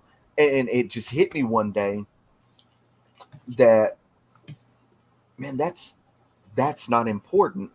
Right. This is. Mhm. And it goes back to that time. I was Mhm. taking time away from them that they would never get back and I would never get Right. back. Right. And now I spend almost every waking minute. If I'm not at work, I'm with my kids, you Yeah. know. And then, you know, once they go to bed, I come to my office, which is where I'm sitting now, Yeah. and work on podcasting stuff and everything for a couple of hours. And then Mhm. I go and spend time with Jesse. Right. We, you know, we watch TV movies for a couple hours before I go to bed. Mhm. So, you know, like you said, time is the most precious thing that you could give anybody. Right. And I want my kids to know that I don't ever want them to look back and say, you know, Daddy wasn't there. I was having a conversation with Jen earlier. Where we're talking about um, how interested or how vested someone is in you will be shown through both time and effort. So sometimes you like don't really realize that you're not giving the time and effort that you need to give somebody, and that's a good wake up call when it happens earlier than later. So it's not a thing; it's a regret. It's not something they're grown and you're looking back going, "God, I wish I'd have noticed." So what a Right. great thing that you noticed earlier in time within yourself. You became aware of it, which is all we're trying to do at the end of the day. Is just become aware and become, like I said, better people, more productive members of society, break some curses, things like that. Yeah, Um, you know, for me, I didn't want to be laying on my deathbed and thinking to myself, man, I wish I had more time to do this or more time to spend with my. I mean, I'm gonna do that, but in the end, at the route that I'm on now, I'm gonna know that I spent as much time as humanly possible with them that I could. yeah, And they're never, when I'm, you know, dead and gone, they're not going to look back and be like, damn, I wish my dad would have done this with me, or I wish daddy would have done that with me, because we've done it, yeah, yeah. you know. Other. So, do you think there's ever going to be a time as they get older that you'll return back to wrestling, or do you think that's just a past chapter in your life now? um I can't say for sure. It's one of Wrestlers those. can never say they retire, and they can never say I'm done, right? Even if they are, Right. they can't because Because it's they are 30 times. yeah, Yeah. I can't say for sure. There might be a point where they look at me and say, Daddy, you remember that thing you used to do? Can we go do that? And I'm gonna have to, dig through the That's when it resparks because you're sort of like Christmas. You're living vicariously through them at that time. Like when I exactly. still do it, it's because what I'm was I just looking waiting to for? hear because there Well, ain't no there's a kids lot of watching you. reason. There is Joe, who watched me when he Well, was younger, I'm doesn't talking have about now memories, how and my much you still love grandson it. Yeah. doesn't, have memories, and now here's an opportunity for him to come see me as an older kid who's going to remember it now, Which is when? Saturday. Go which ahead is and promote that. Saturday Oh, hit me in with the Pikeville, promo. Tennessee, at 8 o'clock Central Time. No, 7. 7 Central. It's Sales eight time at o'clock past 7. time. I'm not good with math. Okay, I just beat people up. It's what I do. But yeah, that, and you never know with I don't know when either my day final match is going to be. Like I can't say I got two more in me. I got one more in me. Every one at this point could be the last one though. So if you've been a fan and want to get a chance to see me before I'm done, or you haven't got to see me, now's the time to do it. I promise. If nothing else, I'm going to entertain you. That and that's the thing. As pro wrestlers, it is our job. The best thing about wrestling I learned was the kids. Yes. I can remember to this day uh, wrestling, and after the match, having a kid walk up to me and say, "Hey, that was really cool. I want to do that just like you when I get older." That first time a kid asked for an autograph, oh my god! Like Sorry. we have So some breaking the news. Hang on just a second. We so have breaking the news, sir. Colorado truck driver that got the 110 years for Uh huh. that pileup Yes. has now been sentenced to 10 years. So his sentence, if you've heard about that on the news, has been reduced from what was the original time? 110 years. 110 years to 10 years. Talk about social media. Yes. I also, so I've been following that case Mhm. since it's the hot topic now. Right. I've been following that case, and uh, I'm not positive he should even get 10 years. Right. Uh, Because what would you do? well, I'd flip the fuck out. I don't know what I'd do. Right. Yeah, that's true right, too. but also like if you heard anything about that, they said that the brakes on the truck went out. That's to no fault of his. Right.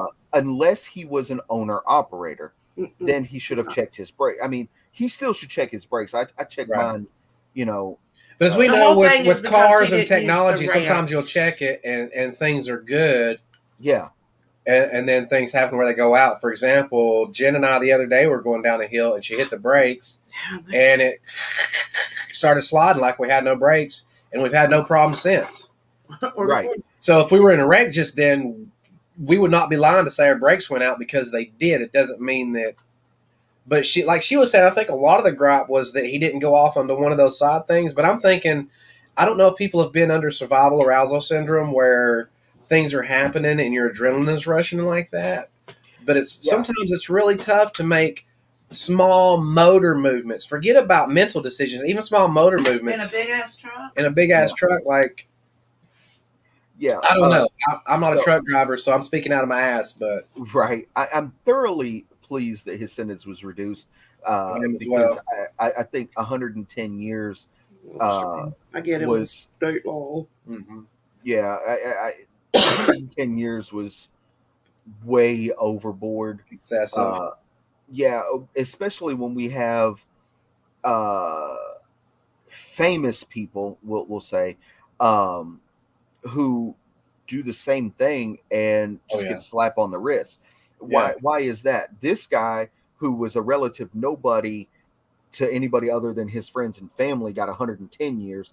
Yeah. But then you have other people who do the same thing, get behind the wheel drinking and driving and kill somebody, and they're like, hey, don't do that again. Yeah, don't do that again, right? Because they make $1 million a year to play football or basketball or baseball or whatnot. Whatever they do, yeah. How does that make them better than me? And why should I get more of a sentence than they do? Right. Yeah, it's ridiculous. It's I've said a lot of times, all of our laws aren't necessarily, just like certain things are legal, they're not ethical. There are certain laws that, just because legality to me does not equal morality. Those are two different things. Yeah. Legality is something man decided, right? Yeah. So to me, man is fallible, so we're going to be wrong sometimes. And if we're not open to admit that, then I think that's the problem with a lot of things, including how we treat history. That's why we don't have a real history for America, right? Because we wanted to rewrite it with, our side being the face and not the heel in the situation. So there's the I won't say it's a theory, Mm-hmm. but for lack of a better term, currently there's this theory that history is written by the winners, right? Mm-hmm. Yeah. So because America has been the winners for so long, like that's the history we know. No. But to somebody else, our history is the complete opposite. Mm-hmm.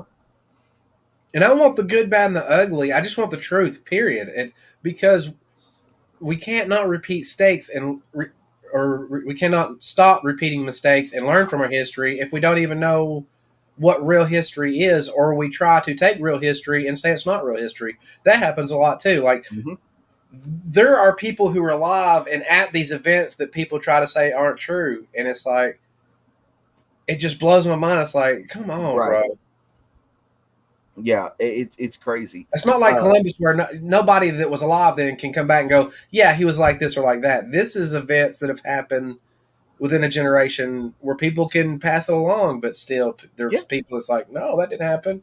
Yeah. What makes you believe that? Because probably a meme on Facebook, more than likely.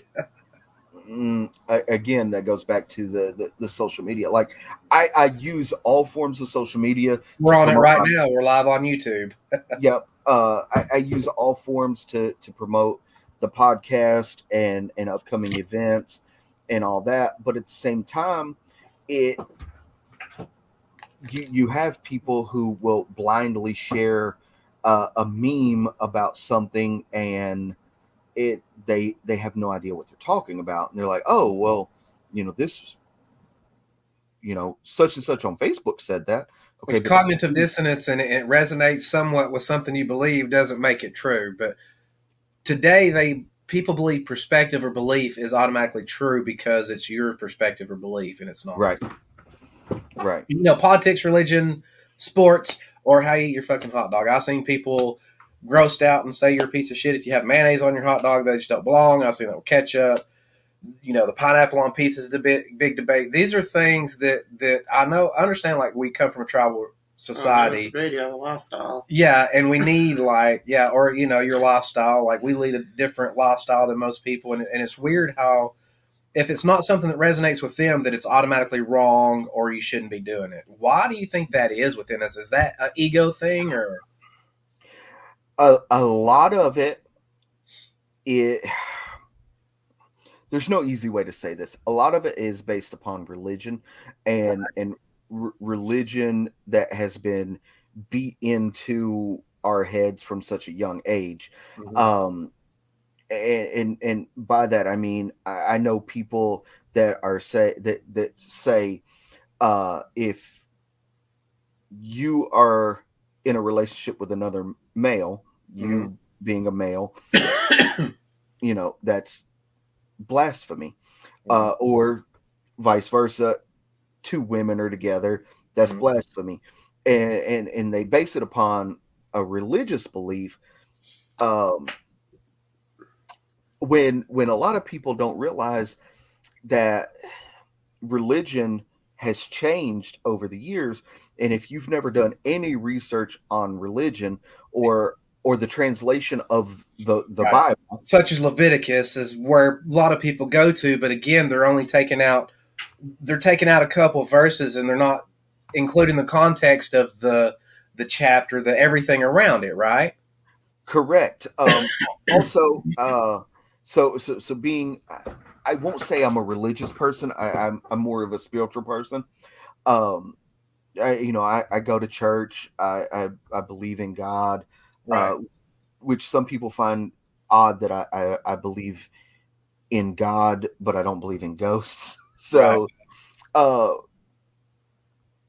so the way that I was taught now in my family, I'll preface this with this. In my family, my mom was Catholic, my dad was Baptist, one of my sisters is a holiness, so there are many different religious beliefs in Even with my in the same right, umbrella as Christianity. right. So I when I was growing up, I grew up basically Southern Baptist, Mm-hmm. um, because that living in Tennessee, that was all I really knew. Right. Other than what my mom and everybody taught me. But at what was I 15, 14 or 15, I want to say, I started doing a lot of research Right. into other religions. And what a lot of people don't realize is that the Bible has been translated multiple times. That's why you have different versions. You have the King James version, the NIV version, or whatnot. King James is an interesting person. If you only know King James is the guy from the King James Bible, please do a little Google research on him and tell me what you come back with. I'm telling you, you're not going to be sorry on this one. So this is something interesting, and I think you'll find it interesting. And I need to remember. I can't remember the actual verse, but the word "fuck" Mm-hmm. is in the King James version of the Bible. It's an acronym. It means fornication under consent of the king. Yeah. Uh, and when King James had the Bible translated from Hebrew for his era, he had this added to the Bible so he could have more of a rule over his subjects. So kind And, of the way a lot of religious leaders do today, right? They again use things that they know will resonate to gather up support for whatever. correct. Um, so when you got married, you had to go to the King Mm-hmm. James, and ask for permission to consummate your marriage. If Right. you were caught fucking Mm-hmm. without his consent, you were sentenced to death. Yeah. So you had to go get permission from the king to fornicate. Right. That's why it's fornication under consent of the king. Right. Or if it's a Van Halen album, for unlawful carnal knowledge, but still the same general idea, right? Yes. Isn't it fascinating? When it comes to those things too, I like to do a lot of study. Everything from I like to go outside of it to study too. Like I've done a lot of research into the Apocrypha and different things like that too, which is another whole probably episode. What do you believe there is truth in most religions? Or do you think one of them is finite? And if you do, is there a certain denomination that's finite? Because even within the Christian community, you know how it goes. If you're this, you go to hell. If you don't believe this way, you go to hell. So Okay. So if we're looking at this in just a bubble, okay, we'll call it. right, Um, if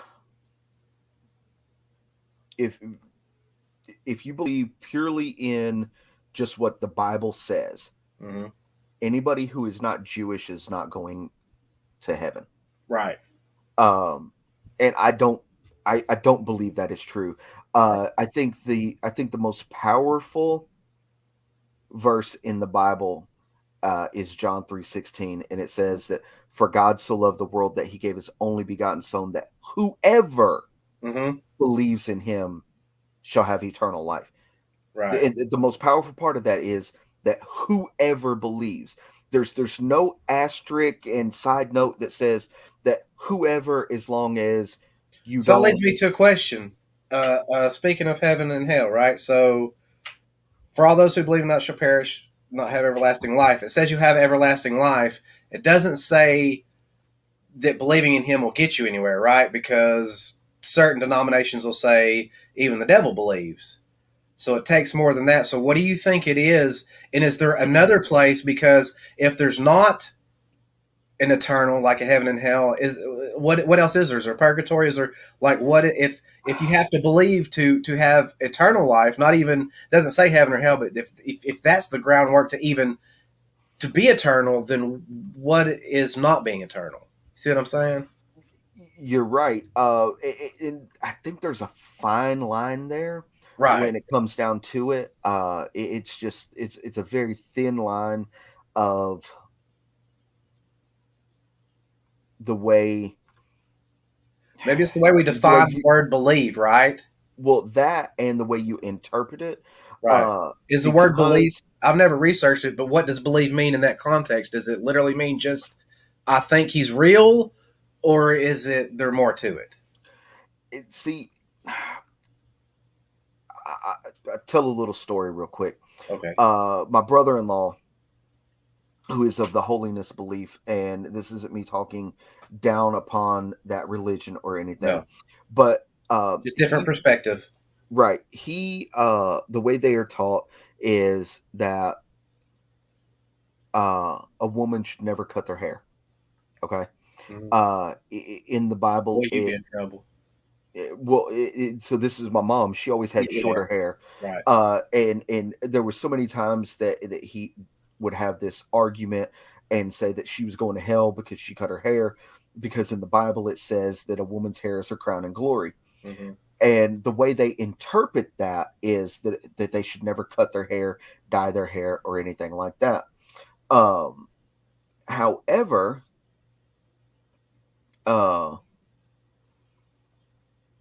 the way that my mom believed and interpreted it is that it should be well taken care of, clean, and all that. And for her to be able to do that at her age, it needed to be shorter, because she couldn't, brush hair all the way down past her ankles. So there's that. Then you have tattoos, I have tattoos. Mm-hmm. The way that they believe is that no marking or scarring. Right. Because it says that the body is a temple. Mm-hmm. Right. But I would counter. Ain't them temples so much prettier when they're decorated, though? See, that's the thing. I would counter that and say, find me a temple that doesn't have art. Well, though it's not in the Bible, if you'll look to some early Christians, and I can't tell you at what point or what date, because again, I'm an idiot, so Google everything I ever talk about or say, because I'm usually talking out of my ass. It's usually just perspective. But talk about letting your train of thought, talking about what a dumbass I was. I became a dumbass and lost my train of thought. What was the tattoos? And early Christians would, I can't remember how they did it, but they would put the mark, that's where the fish came from, is they would draw it on the ground, or they would have it on the wrist, so when they shook hands that they would see that the other person was, well, they call it clasping of hands, but I imagine it kind of like shaking hands.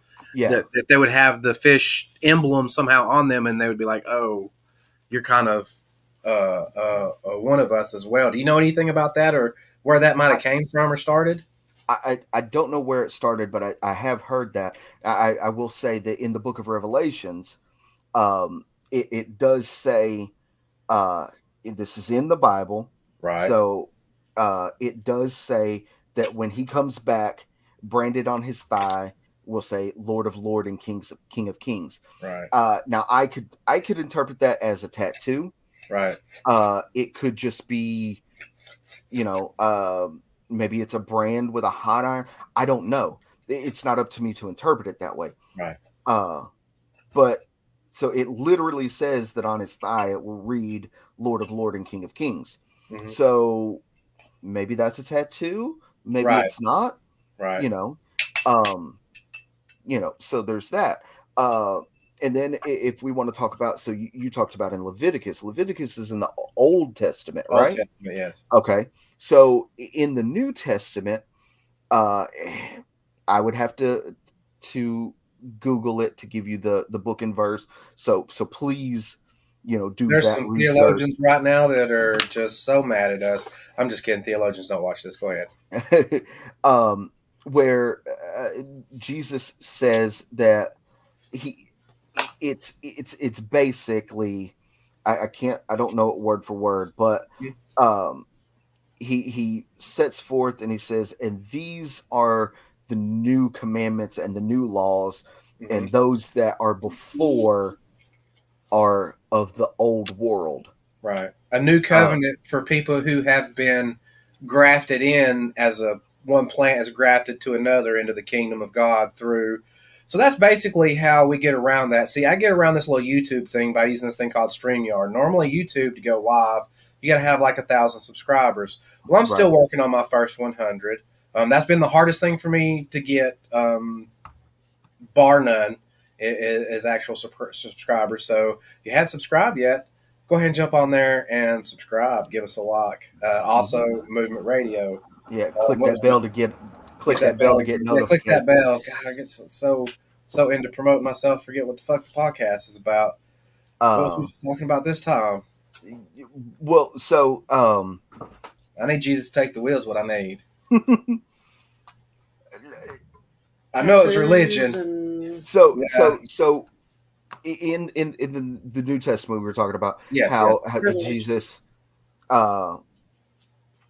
he brings forth and says that these are the new commandments, and those of old should be forgotten. What a lot of people don't know is that prior to Jesus being on this earth and going around and teaching, that eunuchs were not allowed into heaven. Did you know that? Yeah. So I don't know why I know that, but I do know some random trivia like that just pops in my brain. So anybody that was castrated for any reason, any male that was castrated for any reason, was not allowed through the gates of heaven. So married men weren't allowed into heaven, is what you're telling me? That's right. I mean, unless you could get them out of your wife's purse and glue them back on. Yeah. But there's a story in the Bible where there's a eunuch that comes. Jesus is riding into town on a donkey, and a eunuch approaches him, and they have a conversation, and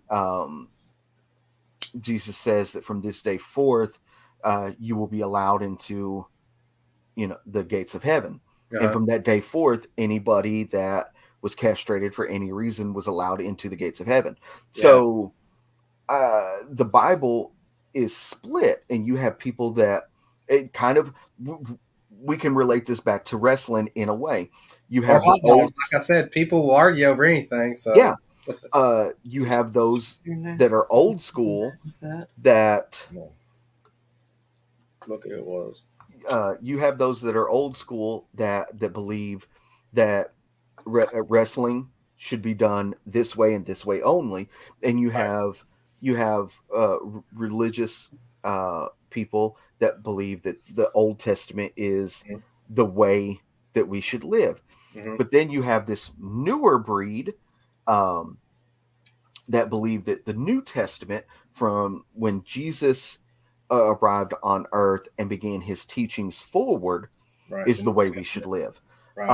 So I mean, which is right and which is wrong?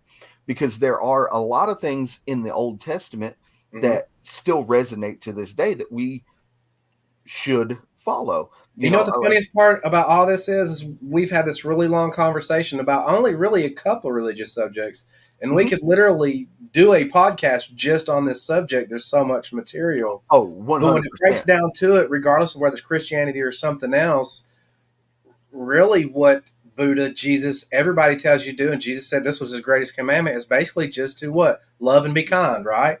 Love one another. I mean, Is it us that complicates things? Like even he Oh, says, people say, "Why do you speak in parables?" Do you think it's because that's what we wanted? That's what we needed to hear in parables because that's the kind of people we are as humans. You know what I mean? Like, 100%. I mean, humans have complicated everything from the beginning of time. right, But that's what we do. yeah, That's what makes us human. human. Because if we all believed the same thing or lived the same way, this would be a pretty boring ass place to live. It would be. That's why I like to think that each person is the artist of their own life. Yes, you're the creator, you're the writer, you're the actor, you're the director. You choose your role, you choose your lines. Like I'm the same way. The world is but a stage.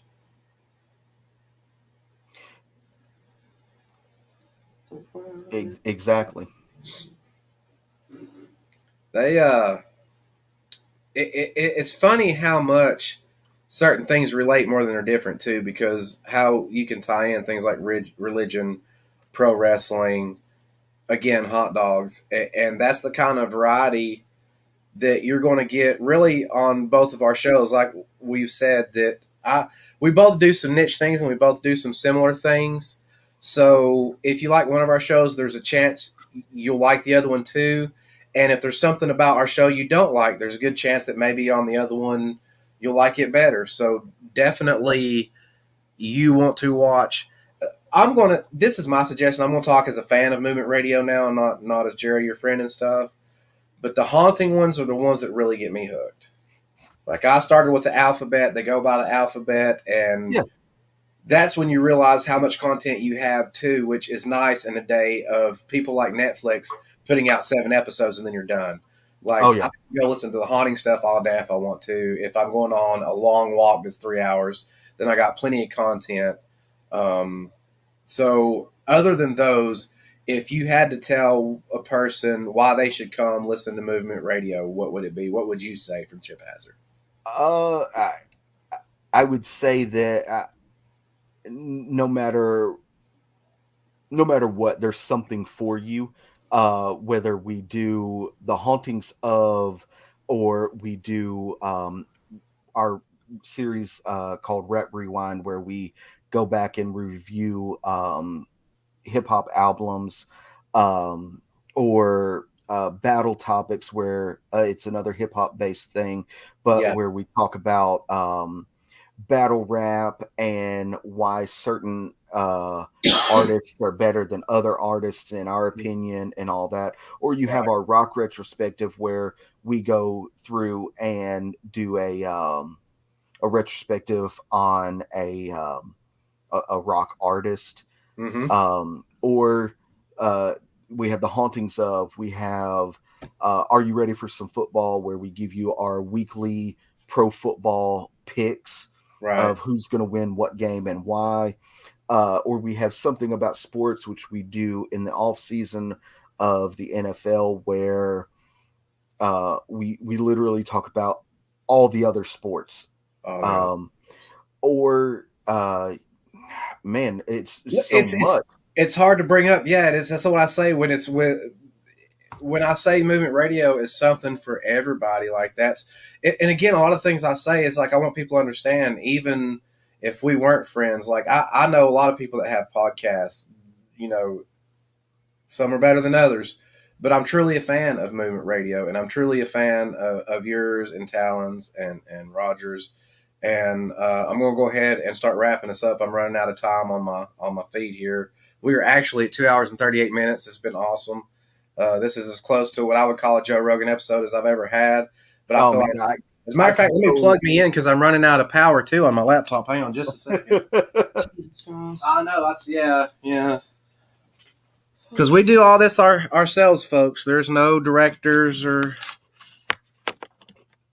I'm the technical guy. My wife's the technical girl. It's all us. Yeah, I mean, we're 2 hours and 38 minutes in, and I feel like I could talk another 2 hours and 38 I minutes really with do. you. It's tough because most of my conversations have a natural progression where I feel like there's a place to wrap them up. And this, I haven't felt that. I've only had to look at the time and go, oh my God, we've nearly gone 3 hours. Mm-hmm. So we're definitely going to have to bring this back. And before we go, we've talked about Talon a lot. He is definitely going to be on the show at some time. I would love to have both of you guys on the show at the same time. Because there's so many things y'all do separately and together, and I want to be able to talk to each of you separately and get kind of a rundown, and then I want to talk to you together as, you know, the movement tag team, as the, you know, the host pair, and as your background story of coming together and things so long. So definitely be looking for that. Can't remember. I'll put some more dates out there. Talon's coming up. We got a lot of other great stuff coming up. What does Movement Radio have coming up? Man, we got a lot of stuff coming up, honestly. We've got a couple of more hauntings of episodes that we want to do. We want to do hauntings of Canada, England, stuff like that, where we hit, you know, haunted places in the world. Right. We have that coming up. We've got a couple of rock retrospectives coming up. You know, weekly we got our Are You Ready for Some Football? Our new episode is dropping Saturday, January 1st, 2022. That'll be our first episode of the year, which will be our week 18 of the NFL season predictions. Tighten up. You know, totally threw him off. No, Sorry. No, I'm trying to think. Who do you guys have this week? Who do we have this week? Miami. You have the Dolphins. Yeah. And if you want me to be honest, I think Miami's going to win that game. Here is why. Here's why. Because we lose to shitty teams really well. They're not shitty. They're on a roll. They're doing really well. They're just on the outskirts of a playoff berth. Mm-hmm. They started terrible and kind of fixed that really quickly. Yeah. But I've said this. I said this all last year, and I've said it this year. The Tennessee Titans without Derrick Henry are a leaderless team, and I know Ryan Tannehill is the quarterback, but that whole offense runs through Derrick Henry. Mm-hmm. Deontay Foreman, who is a former Texas Longhorns running back, when he came out of college, he was the number one running back in the world. And the Titans, not even just Derrick Henry, we've suited up 89 guys. Like, we have an NFL record. Yeah. We're playing with the practice squad now, basically. Like, people say that, we're legit playing with practice squad guys. Right. So defenses now know that even though Deontay Foreman is a good running back, he's not the running back that Derrick Henry is. Derrick Henry is going to mow a motherfucker over. No. Deontay Foreman is not. Well, I mean, it's already changed. We saw week one without Derrick Henry. They started changing how they were lining up, right? And stuff. So I knew that was going to happen. I feel like they've done better than I expected, though, if that makes sense. Oh, they've done much better. I really didn't think they'd be this successful. And I didn't realize how Derrick Henry good he was until how long has it been now? And he's still like the 5th, 6th leading rusher in the league. Like, exactly. What do you think would happen right now, starting right now, with a fully healthy Titans, including Derrick Henry, Julio Jones, our front four, like the whole, everybody back and 100% healthy? That team, if it's 100% healthy, all at the same time, is a very scary team. I personally think that team could win the Super Bowl if everybody was healthy. At least get to it, I believe, for sure. Yeah. Do you think we play better when we're the underdog? Much better. Yeah. Much better. Because Vrabel's such a good coach, and I feel like he keeps people even-headed, so I wonder why we always had such success against the best of teams, and then, 500 and subpar 500 teams we've always had so much damn trouble with. I think it's a mentality of this team is one of the pinnacle Right. We have to prove that we can beat them. And then when you get a team like in get previous years, Right. the Bengals or the Dolphins or whatnot, who we Pittsburgh. know aren't really good, and they're like, oh, we can beat them. That's no Right. problem. So they go out there and kind of half-ass it. And I don't think that's just the Titans. I Right. think that's a lot of teams. You know, and they go out and they kind of half-ass it. But sometimes you kind of need that underdog mentality to have the fire, desire, I think you should always have that underdog mentality. Yeah. There's a guy, I follow a lot of fighters, and there's a new one up and coming that fights with Kevin Kennymore. He's out there training at Mayweather right now, but his name's Avis Martin, and he goes by the underdog Avis Martin, and he told. I thought it was Avis Griffin. Yeah, Avis Griffin, and Aston Martin is, you know. You're talking about Brad Martin. No, Aston Martin. Yeah. That's, I guess, I don't know if he raps could be a rap name or just his boxing name. I don't know. You know how we are as wrestlers, so I don't think nothing about it. Him being called both Aston Martin and Avis Griffin. Avis Griffin is who you'll find him as under Facebook, but if you look up anything else, I think it's Avis Martin or the what I say. I forget. I'm sorry, dude. I'm slaughtering your name, man. Much love. Much respect. He's really good, and I know, right? What the hell? Why the hell was I even talking about him? Do you even remember? I done lost track now. But great up and coming boxer training out of the Mayweather gym. And what were we talking about? Why did I bring him up? Underdogs. Underdogs, yes. And somebody was like, "Well, you're not," because he's just so good. He's just wiping the floor with people. And a friend of mine said, "You know, you're not the underdog anymore." And he goes, "No, that's my state of mind. That's who I am." I was like, "I wish a young man just starting his journey is so mature. It's like, why can't we get some of these?" Maybe that's why, because he's still hungry. You know, he hadn't been spoiled by the money and the fame and the stuff yet. He's right. He hadn't been broke down by that. Well, man, you got a lot of great stuff coming up. We got a lot of great stuff coming up. You mentioned maybe we'll get together on a ghost hunt sometime. We got some ghost hunting stuff coming on. As a matter of fact, it's coming up soon is a paranormal, it's Chattanooga Paranormal Ghost Investigations. Okay. What's coming on from that, we'll be talking about that. And off air, I want to talk to you some more about the ghost hunting thing for a reason. We'll talk some more about that. And so I would implore anybody, if you're watching this and you haven't got a chance to watch Chip's show, my wife's laughing hysterically. I love what she did, and I have no clue why. I probably did or said something really stupid, but we'll get to that in a minute. But we both got a lot of great stuff coming up. You know, you can find us everywhere, YouTube, anything that has anything to do with the podcast. You're going to find both Movement Radio and Chronic Conversations. What's the last thing you want to say before we wrap it up and get out of here, brother? As always, check out movementradio.us. That is your one-stop shop for all things Movement Radio. You can go there to watch our YouTube videos, listen to our podcast on whatever platform you want, or directly from the website. You can buy the merch there. Really nice merch. I've seen it live and in person. Great hat. I've seen the hat. I've seen the sweatshirt. I love the pullover. It's one of my favorites. Yeah. So I recommend anybody who is looking for anything Movement Radio related to go to movementradio.us and check us out.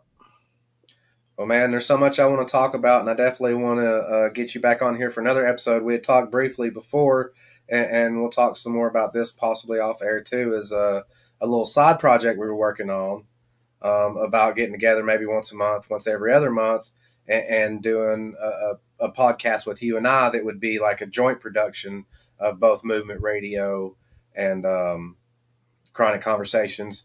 But I'll talk to you more about that later. I don't want to give anything away. We'll save that for surprises. There's all kinds of stuff. There's stuff, if you need familiar stuff, you can find it on both, like you like the hauntings or the whatever.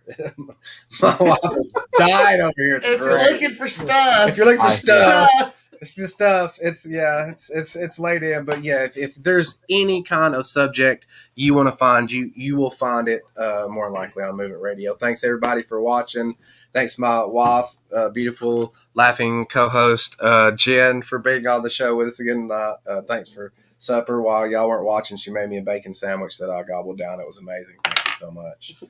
She takes care of me. Chip, thank you so much, man, for the last 20 years of your friendship, for being my mentor in this, for being my friend, and for being on the show. As I told you before, I'm going to go ahead and repeat it. Time is the most beautiful gift we have to give, and you gave me some of that, and I truly appreciate it, and I'm grateful for it. Thanks, man. The pleasure has been all mine. Thank you. I had a great time. Say bye, baby. Bye. Love you, Chip. Love you, man. All right, I'm taking it out. Here we go. Bye-bye, everybody. Oh. Look at all these people.